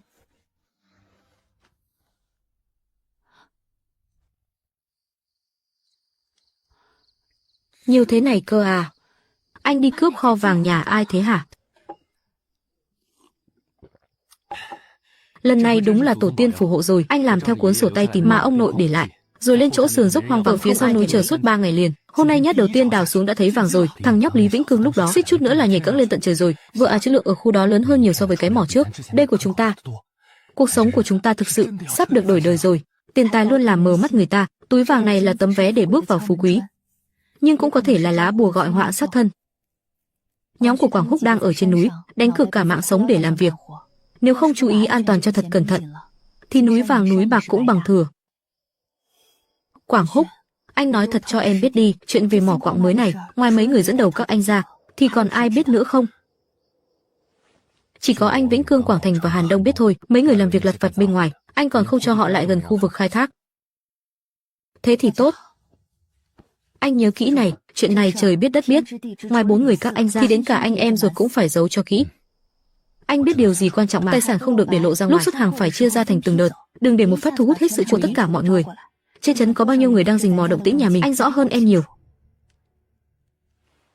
Anh nghe lời vợ hết, lát nữa anh sẽ đi nhắc nhở mấy đứa tụi nó, không ai được hé răng nửa lời ra ngoài. Còn một điều quan trọng nhất nữa, các anh ở trên núi đã làm cột chống đỡ chưa, rồi mở được mấy lỗ thông gió rồi. Đất ở khu đó xốp lắm, anh chỉ dựng tạm vài khúc gỗ thôi. Vì nghĩ quan trọng nhất là phải lấy hàng chuyện làm cột trống để sau tính tiếp. Võ Quảng Húc, anh nghĩ dưới mỏ là đất bằng phẳng đấy hả? Hay anh nghĩ người anh làm bằng sắt đá? Cái vùng 10 dặm 8 bản này năm nào mà chẳng sập vài cái. Đầu xuân băng tan mùa hè đổ mưa, có cái nào là không nguy hiểm đến tính mạng? Anh muốn em bây giờ phải chuẩn bị chịu tang cho anh hay là muốn đống vàng đó chôn cùng anh luôn? Vợ ơi em đừng vội mà, mai anh sẽ lên trấn liền mua loại gỗ thông dày nhất, lắp khung chống thật chắc chắn và kín kẽ, chắc chắn hơn cả ngôi nhà này của chúng ta luôn được không? Anh không biết đâu, mỗi tối dọn hàng xong em ngồi trên giường, nghe tiếng bước chân bên ngoài mà lòng dạ bồn chồn thế nào. Anh về trễ nửa tiếng thôi là tim em cứ như bị mèo cào vậy, chỉ sợ có ai chạy đến bảo với anh gặp chuyện dưới núi không về được nữa. Nếu anh có chuyện gì, em giữ đống vàng đó thì có ích gì chứ? Vợ ơi đừng khóc nữa. Mai anh lên trấn liền không? Bây giờ anh đi liên hệ người ta mua loại gỗ thông dày nhất. Khu chống hầm một ngày chưa làm xong, anh quyết không xuống hầm một ngày. Anh phải giữ lời đấy. Anh giữ lời mà. Vì em, anh cũng phải giữ lấy cái mạng này chứ.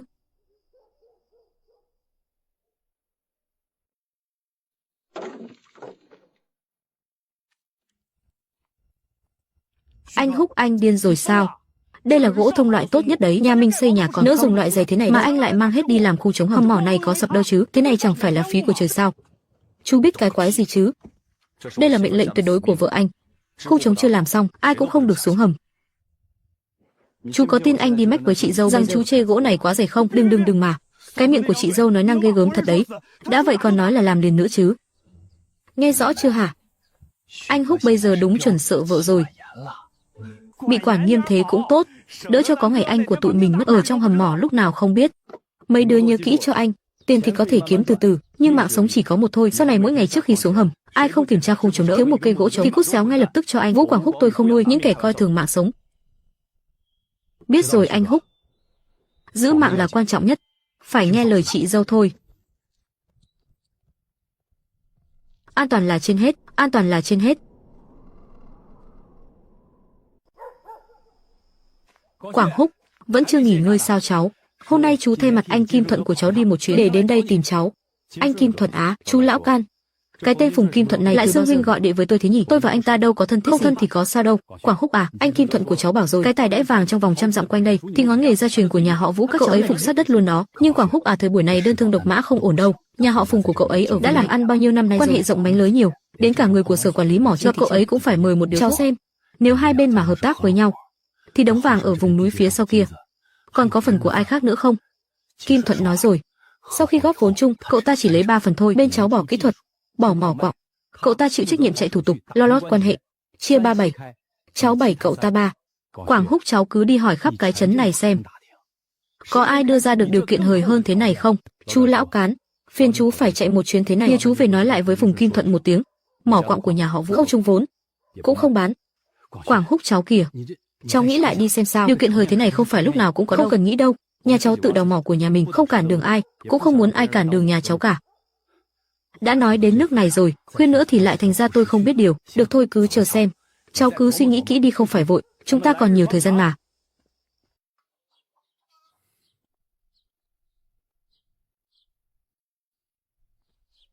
Tôi về đây. Về đây. Cái tên Mã Kim Thuận con từng gặp ngoài chợ rồi. Ánh mắt hắn ta cứ thế nào ấy, nhìn người khác lúc nào cũng như đang tính toán mưu mô gì đó. Loại người này không nên dây vào, càng tránh xa hắn ra càng tốt. Chỉ sợ hắn không chịu để yên thôi. Hắn không chịu tránh xa thì đó là chuyện của hắn.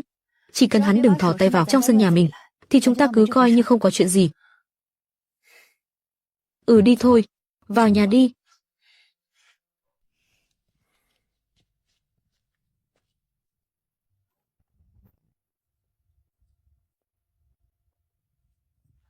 Chú em Quảng Húc, lâu quá không gặp. Tôi đã muốn đến thăm chú từ lâu, nhưng cứ bận mãi không qua được. Hôm nay tiện đường đi ngang qua, nên ghé vào thăm chú chút thôi. Có chuyện gì không? Chú em sao lại khách sáo thế làm gì? Quảng Húc này người thẳng thắn với nhau thì không cần vòng vo. Tôi nghe nói mấy anh em chú ở sau núi đào được đồ tốt ở chỗ sườn dốc kia đúng không? Chú em Quảng Húc tính tình thẳng thắn, thế thì tôi cũng không vòng vo nữa. 5.000 tệ. Tiền mặt. Quảng Húc, tôi không cần người của chú, cũng không cần sảnh của chú, chỉ cần chú khoanh một vòng tròn, chỉ vị trí mỏ quặng của chú trên tấm bản vẽ xong, Tiền chú cứ cầm đi, mỏ quặng để tôi khai thác. Sau này nước sông không phạm nước giếng, đường ai nấy đi. 2 hôm trước tôi nhờ chú lão cán chuyển lời cho anh. Xem ra anh vẫn chưa nhận được. Quảng Húc, chú nói thế là có ý gì? Mỏ quặng nhà họ Vũ không bán, cũng không hợp tác. 5.000 tệ này anh cầm về đi, sau này không cần đến nữa đâu. Vũ Quảng Húc, làm người thì đừng có tuyệt đường tuyệt lối quá. Toàn bộ khu vực sau núi đó đâu phải là đất riêng của riêng nhà họ Vũ các người. Lúc tao Phùng Kim Thuận này có số có mã, tạo dựng được danh tiếng cho mày, vẫn còn mặc quần thủng biết đấy. Hôm nay tao đích thân tới tận nhà, mang tiền tươi thóc thật đặt trước mặt tao, đang nể mặt mày đấy, nhưng mày lại không nể mặt tao. Sau này ở cái đất này, mày đừng có mà hối hận. Mày nói đúng đấy, sĩ diện đúng là thứ tốt thật, sĩ diện của mày đáng giá 5.000 tệ này. Nhưng cái mặt của Vũ Quảng Húc tao không chỉ có giá đó đâu. Được, mày giỏi lắm. Vũ Quảng Húc, mày tốt nhất nên nhớ kỹ những gì mày nói hôm nay, cứ đợi đấy mà xem.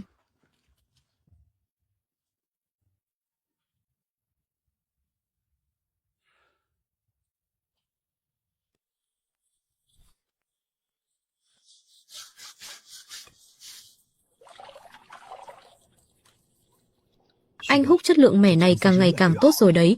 Mẻ sàng hôm nay so với lượng cùng giờ ngày hôm qua nhiều hơn gần gấp đôi. Nói khẽ thôi, lúc xếp vào sọt thì đem trộn lẫn với mẻ hôm qua đi, đừng để ai nhìn ra mẻ nào nhiều mẻ nào ít. Em biết rồi, số hàng hôm qua em đã chia đều rồi, chia ra làm 3 sọt để xếp, sọt nào trông cũng sàn sàn như nhau. Anh Húc, chuyện Phùng Kim Thuận đến tìm hôm trước đang bị đồn ầm lên trên trấn rồi. Sáng nay lúc đi mua thuốc, em nghe thấy lão Trương ở tiệm thuốc nói với Phùng Kim Thuận đang rêu rao trên trấn rằng khu đồi sau này sớm muộn gì cũng là lời lẽ thô tục khó nghe lắm. Thế còn mỏ quặng này của chúng ta, lão ta mà định đến cướp thật thì sao? Cướp á? Lão ta lấy cái gì mà cướp? Cướp bằng cái mồm chắc. Đợi đã, khoan đã.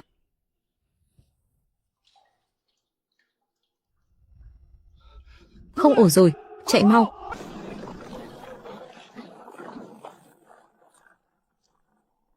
Thôi chết rồi. Sập hầm rồi, cứu mạng với. Đừng chạy lung tung bám sát tôi. Anh Húc, thế này rốt cuộc là sao? Hôm qua chúng ta vừa mới kiểm tra an toàn rồi mà. Bị thương ở đâu đưa anh xem nào. Sau lưng nóng rát hết cả lên. Anh ơi, thế này đâu phải là sập hầm. Tiếng động này không bình thường chút nào. Cái hang này hôm qua chúng ta vừa mới rà soát an toàn, chắc chắn như tường đồng vách sắt vậy. Sao có thể tự dưng sập được? Hay là có ai đó đã giở trò? Anh ơi, liệu có phải do con người làm không? Không phải sập hầm đâu. Có người đã chôn kíp nổ. Kíp nổ sao? Ai làm việc này chứ? Đây là muốn lấy mạng mấy anh em mình rồi. Muốn tiền thì tôi hiểu được, nhưng dám lấy mạng của anh em tôi thì chuyện này không yên được đâu. Ngoài Phùng Kim Thuận ra thì còn ai vào đây nữa? Trước đây hắn ta là người thầu đồi phía sau. Đây rõ ràng là đang cố tình chơi xỏ chúng ta. Tôi đi tìm hắn tính sổ ngay đây. Đứng lại. Bây giờ cậu đi, có chứng cứ gì không? Vậy chúng ta cứ thế mà bỏ qua sao? Bỏ qua sao? Trong từ điển của Vũ Quảng Húc tôi không có 2 chữ đó. Đến bệnh viện trước đã để xử lý vết thương. Món nợ này đích thân tôi sẽ tính sổ với hắn.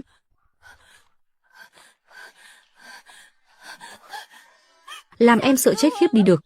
Anh có biết em lo sợ thế nào không? Nếu anh có mệnh hệ gì thì em biết phải làm sao. Không sao đâu vợ, mạng anh lớn lắm. Diêm Vương cũng chê anh ngang ngược quá, em không dám nhận đâu. Anh bóp dẻo miệng đi, để em xem nào. Bị thương ở đâu rồi? Thật sự không sao đâu, chỉ chảy sức chút ra thôi. Cái gì đây? Thế này mà anh bảo không sao à? Thật sự không sao mà, chỉ rách ra một chút thôi. Về nhà em bôi thuốc cẩn thận cho anh không được cự quậy lung tung. Được rồi, nghe lời vợ hết. Anh chỉ giỏi nói lời ngon tiếng ngọt. Anh biết lỗi rồi, anh biết lỗi thật rồi. Sau này anh hứa sẽ làm tốt như lời nói.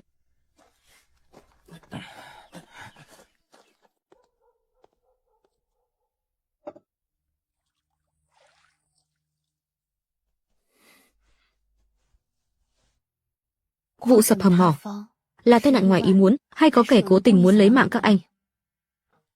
Là do kíp nổ. Có kẻ thừa lúc trời tối lẻn vào trong hầm để đặt rồi căn chuẩn thời gian kích nổ. Em yên tâm đi, anh em chúng anh mạng lớn đều thoát ra ngoài an toàn cả rồi. Biết là ai làm rồi đúng không?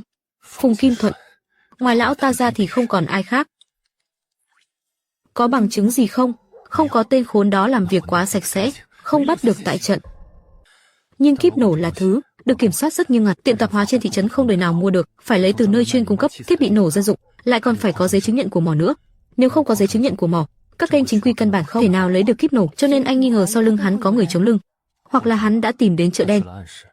Nếu đúng là như vậy, Vĩnh Cương tai mắt thính lắm, không lo không nắm được thóp của hắn. Nhưng nếu là trường hợp thứ nhất, có thể sẽ phiền phức hơn nhiều, nhưng dù thế nào đi nữa, bây giờ anh chưa có chứng cứ thì tuyệt đối không được động vào hắn. Em không bảo anh phải nhẫn nhục chịu đựng đâu Quảng Húc, nhưng bây giờ anh là người đi giày, còn tên Phùng Kim Thuận kia là kẻ đi chân đất. Anh có mỏ quặng, có việc làm ăn, có anh em, anh còn có cả một gia đình nữa. Nếu anh đi liều mạng với hắn thì bất kể kết quả thế nào, người chịu thiệt thòi vẫn luôn là anh. Nếu anh thực sự xảy ra chuyện gì, anh bảo sau này em biết sống thế nào trên cõi đời này đây. Anh biết, anh đều biết cả, anh hiểu đạo lý này mà. Ngọc Nha, em yên tâm đi, anh tuyệt đối không kích động đâu. Quảng Húc, anh đâu phải người chịu ngậm bồ hòn làm ngọt. Nói cho em biết anh định làm thế nào đi. Động vào Phùng Kim Thuận một cách lộ liễu là tự tìm rắc rối cho chúng ta, nhưng điều đó không có nghĩa là chúng ta thực sự bó tay bất lực với hắn. Phùng Kim Thuận tên này gan to lắm, nhưng lại không thông minh, hắn dám động đến cả thuốc nổ, chứng tỏ hắn đã dồn vào đường cùng rồi. Nếu chuyện này thực sự là một mình hắn làm thì hắn có tán gia bại sản cũng sẽ lao vào, dù sao đi nữa, hắn nhất định sẽ ra tay lần nữa. Anh sẽ ở ngoài sáng rất mũi hắn, Vĩnh Cương sẽ ở trong tối canh chừng hắn, chỉ cần hắn ra tay thì chắc chắn sẽ để lại dấu vết, gom đủ từng nhân chứng vật chứng của hắn lại, đến lúc đó sẽ danh chính ngôn thuận tống hắn vào tù. Nếu anh đã có tính toán như vậy, vậy thì cứ mạnh dạn mà làm, dù có thành công hay không, em vẫn luôn ở đây bên anh. Được.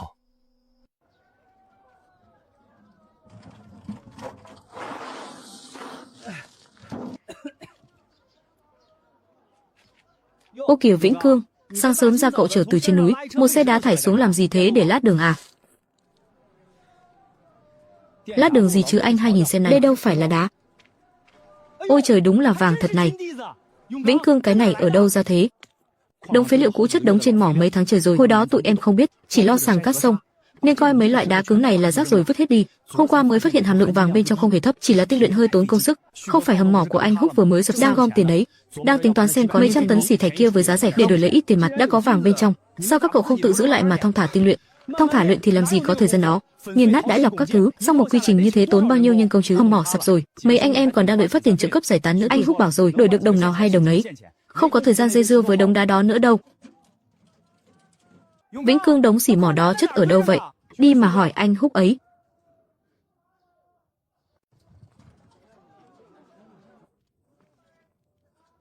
Thưa bà con lối xóm, ai đi ngang qua ghé mắt nhìn xem nào. Sang nhượng toàn bộ núi xỉ thải của mỏ quặng nhà họ Võ, gom cả đống phế liệu chất trước cửa kèm theo mấy chiếc máy móc cũ, giá chốt 50.000 tệ, không bán lẻ, ai có tiền mặt thì chở đi luôn.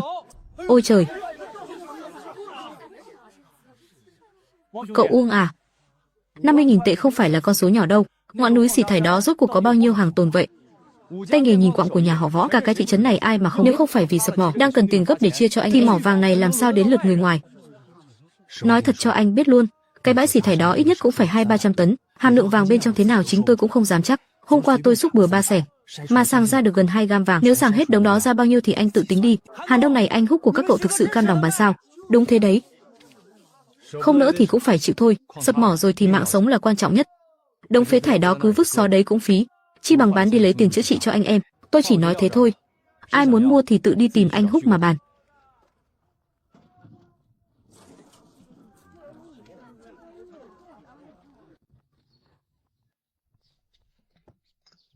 Quảng Húc à, hai ta là chỗ thâm giao lâu năm rồi.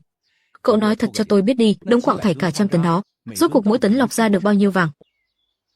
Ông chủ Tôn, tin tức của ông nhanh nhạy thật đấy.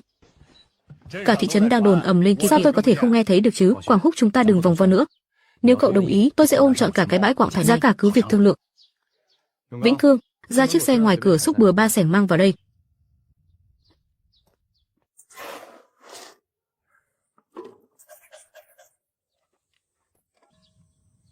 $1,8 gam. Quảng Húc, vụ làm ăn này tôi nhận, đây là 2.000 tệ tiền đặt cọc, cậu cứ nhận trước đi.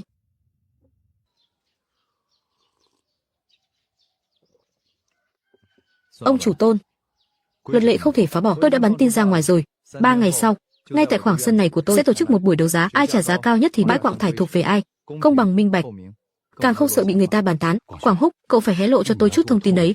Rốt cuộc có bao nhiêu bên đang giằng ngó ông Tôn? Trên thương trường này cái không thiếu nhất chính là những ông chủ có con mắt tinh đời, đây là đang chiếu tướng mình đấy. Không được vội càng bị động. Được, 3 ngày nữa tôi mang tiền tới.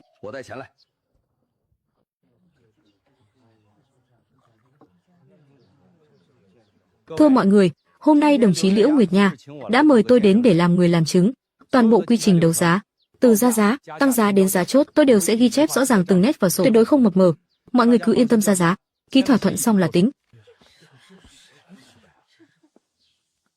Quy tắc tôi xin nhắc lại một lần nữa, việc bán trọn gói bao gồm toàn bộ bãi quặng thải ở núi sau, cùng thiết bị và đồ đạc hiện có tại mỏ, giá khởi điểm là 5 vạn, mức tăng giá không giới hạn, ai trả giá cao nhất thì được.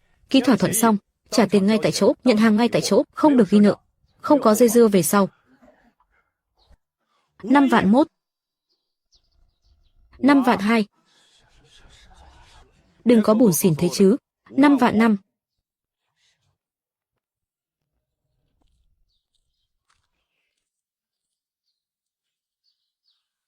Kia chẳng phải là Phùng Kim Thuận sao, hắn đào đâu ra tiền mà cũng đòi đến đây góp vui thế. Ôi, đông vui thế nhỉ. Võ Quảng Húc, nghe nói mỏ của cậu bị sập rồi à? Giờ phải đi bán đống đá vụn này để trả nợ rồi sao? Biết thế này, lúc trước biết điều hợp tác với tôi, thì đâu đến nỗi rơi vào bước đường này.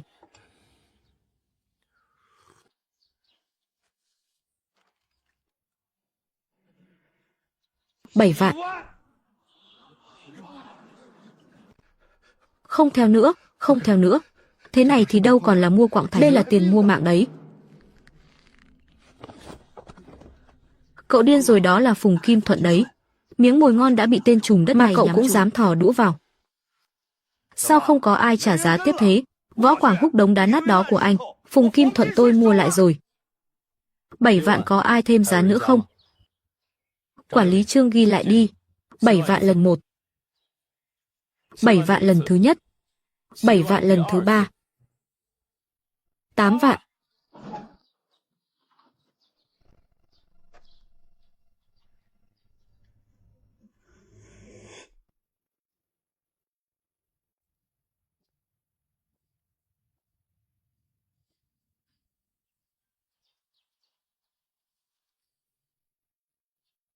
Tám vạn. Vị tiên sinh này trông lạ mặt quá. Đấu giá tôi ra giá 8 vạn. Cứ theo quy củ mà làm, không chen ngang không phá rối. Tôi ra giá 8 vạn 1. 8 vạn 5. 8 vạn 6. 9 vạn. Phương tiên sinh này, hàng có thể nhường cho anh, nhưng quy tắc ở đây đã rành ra đó, báo danh tính ra đi.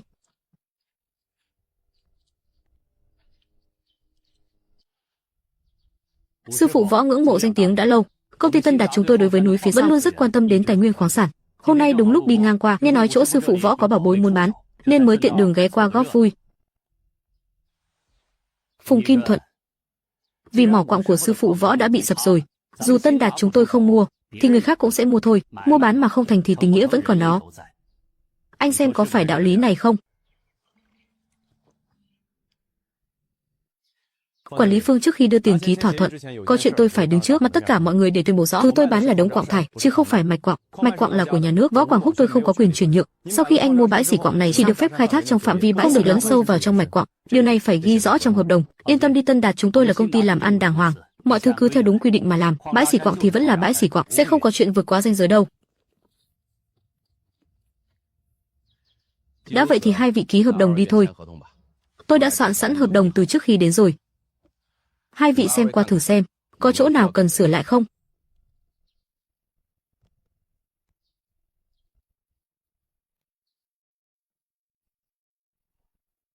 $90.000 tệ, 90.000 tệ không thiếu một xu. Anh Vũ kiểm tra lại đi. Giám đốc Phương, tin tức về buổi đấu giá này của tôi chỉ mới tung ra ở trên trấn có 2 ngày thôi. Sao anh lại dò ra chính xác được căn nhà trong xó núi này của tôi thế? Phùng Kim Thuận là nhân viên tạm thời của Tân Đạt chúng tôi. Cậu ta phụ trách dò la tin tức và chạy vặt ở sau núi. Chúng tôi trả lương cho cậu ta. Hôm nay cậu ta đến đấu giá là dùng tiền của công ty. Nếu cậu ta đã không trả nổi mức giá cao hơn, thì tôi là ông chủ cũng đành phải tự mình ra tay dọn dẹp đống hỗn độn này thôi. Hóa ra là thế giám đốc Phương. Vở kịch này của anh diễn đạt thật đấy. Hợp đồng đã ký, tiền đã giao, thì bãi xỉ quặng này thuộc về Tân Đạt rồi. Anh Vũ, vậy ngày mai tôi sẽ cho xe đến chở hàng nhé. Anh Vũ tuổi còn trẻ, mà làm việc rất nhanh nhẹn. Sau này có cơ hội, chúng ta vẫn có thể hợp tác tiếp.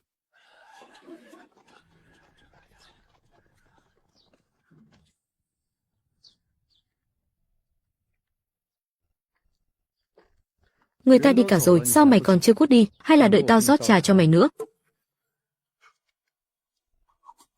Cậu Quảng Húc, cậu nghe tôi giải thích đã. Phùng Kim Thuận, những lời ông ta vừa nói mày nghe thấy rồi chứ? Kẻ làm thuê tạm thời, tiền của công ty, đi khảo sát rồi thanh toán chi phí. Phương Kính Quang đã bán đứng mày sạch sẽ rồi. Tao hỏi mày ý kiến này là của ai? Không phải tôi không có làm.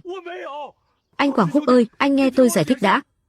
Mỏ bị sập chỉ là tai nạn ngoài ý muốn thôi. Không liên quan gì đến tôi cả. Mày vừa bị điếc à? Chính miệng Phương Kính Quang đã nói.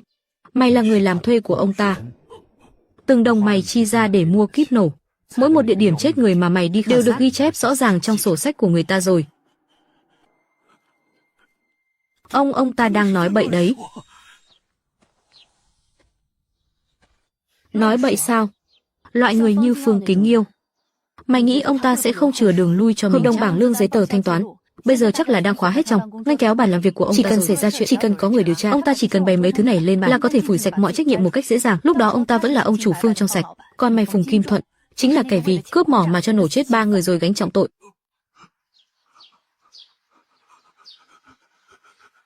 Vĩnh Cương, đưa nó lên đồn cảnh sát đi.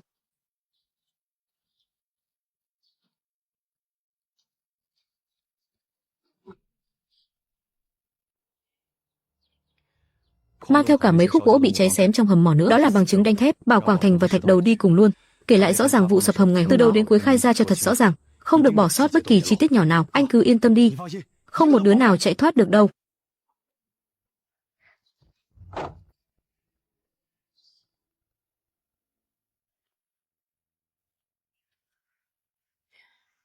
$90.000 tệ này không dễ nuốt đâu.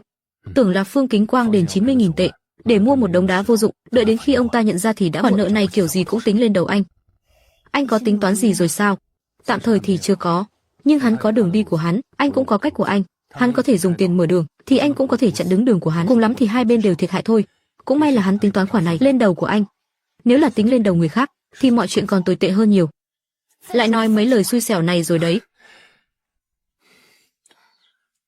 Không nói nữa, không nói nữa. Vợ ơi, anh đói rồi, nháo nhào cả buổi chiều, anh đói meo rồi đây này. Sườn hầm xong rồi đấy, em đi nấu mì đây. Còn đứng được ra đó làm gì thế? Vào đây phụ em dọn bàn ăn đi.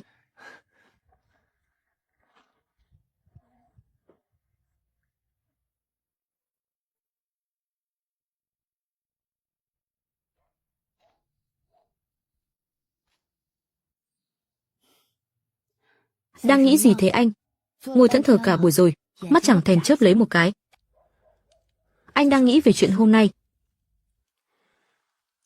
Thằng Phùng Kim Thuận lần này giữ quản lý họ ở ngay cửa hang, suýt chút nữa là nổ tung ngay trên đầu anh rồi. Phùng Kim Thuận chẳng đáng là gì, nhưng không ngăn được việc sau này lại có thêm kẻ thứ hai, thứ ba. Phương Kính Nghiêu không cần lộ mặt, vẫn có thể tìm người khác làm việc bẩn thỉu thay hắn. Hôm nay coi như đã qua yên ổn, nhưng chẳng ai nói trước được điều gì. Lần sau đổi sang người khác, dùng cách khác, liệu anh còn có thể như lúc ngồi đây nói chuyện vui vẻ với em thế này không? Hơn nữa phía trên quản lý ngày càng nghiêm ngặt, làm giấy tờ ngày càng khó khăn qua từng năm, người quản lý mỏ cứ thay đổi liên tục. Những chuyện trước đây nhắm mắt làm ngơ, giờ đều bị đưa ra ánh sáng hết rồi. Mấy chuyện như của Phùng Kim Thuận sau này sẽ chỉ có ngày càng nhiều thêm thôi. Người nhòm ngó cái mỏ này không chỉ có mình hắn ta. Hôm nay mạng chúng ta lớn thật. Những gì anh cảm nhận được, em cũng cảm nhận được rồi. Dạo gần đây em đi lại trên thị trấn, có nghe mấy người ở hợp tác xã kháo nhau. Họ bảo phía Nam đã bắt đầu làm thí điểm rồi. Nhà cấp của cơ quan không còn đủ để phân phát nữa. Người thành phố tự bỏ tiền túi ra mua, nhà cửa ngày càng nhiều lên. Trên báo chí cũng đang đăng tin về chuyện này. Chính sách đang thay đổi rồi, không còn giống như ngày trước nữa. Ý em là sao? Chúng ta không thể cứ trông chờ vào mỗi việc mà đâm đầu mãi vào một con đường độc đạo này. Số tiền tích lũy được trong tay, đến lúc phải chuyển sang hướng khác rồi. Em nghĩ kỹ rồi. Bất động sản. Bất động sản sao? Là xây nhà đó. Đúng thế, người đổ lên thành phố ngày càng đông. Chút nhà đất do cơ quan hoàn toàn không đủ chỗ ở. Nhu cầu mua nhà thương mại còn thiếu hụt lớn lắm. Bây giờ vẫn chưa có mấy ai nhảy vào làm. Đợi đến khi ai nấy đều nhìn ra thì chen chân vào không kịp nữa đâu. từ tiệm mì nhà máy cho đến xưởng dệt, lại thêm cả việc đào vàng nữa. Khoản vốn đầu tiên chúng ta tích lũy được đã đủ để chúng ta bắt đầu khởi nghiệp rồi. Những điều em nói này, bản thân em đã nung nấu bao lâu rồi, cũng được một thời gian rồi anh. Chưa nói với anh là vì em vẫn chưa nghĩ thông suốt hết. Nhưng chuyện hôm nay xảy ra, em biết mình không thể chần chừ thêm nữa. Được rồi, em bảo sao thì anh làm vậy. Ngày mai anh sẽ báo trước một tiếng với bọn để giải quyết dứt điểm công việc ở mỏ. Cái gì cần thanh lý thì thanh lý, khoản nợ nào cần đòi thì thu hồi về.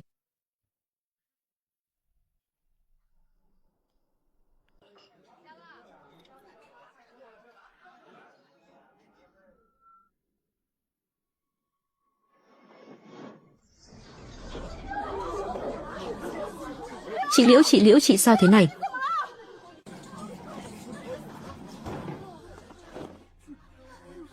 Đừng đứng thẫn thờ ra đến nữa. Phụ một tay khiêng cô ấy lên đi, mau đưa đến trạm y tế thôi.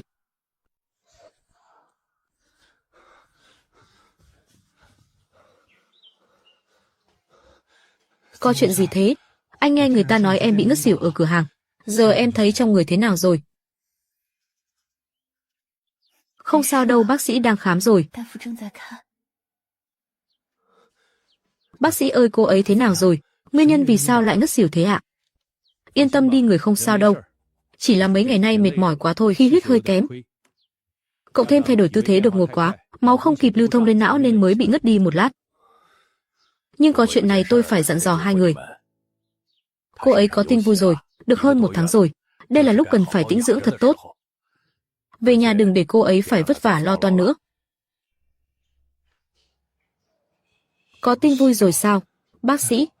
Ý của bác sĩ là cô ấy mang thai rồi hả? Đúng vậy, về nhà nhớ chăm sóc cho tốt. Đừng thức khuya, đừng bê vác đồ nặng. Ăn uống bồi bổ thêm vào. 1 tháng sau quay lại tái khám. Ngốc luôn rồi kìa. Mình sắp được làm bố rồi. Đúng thế đấy,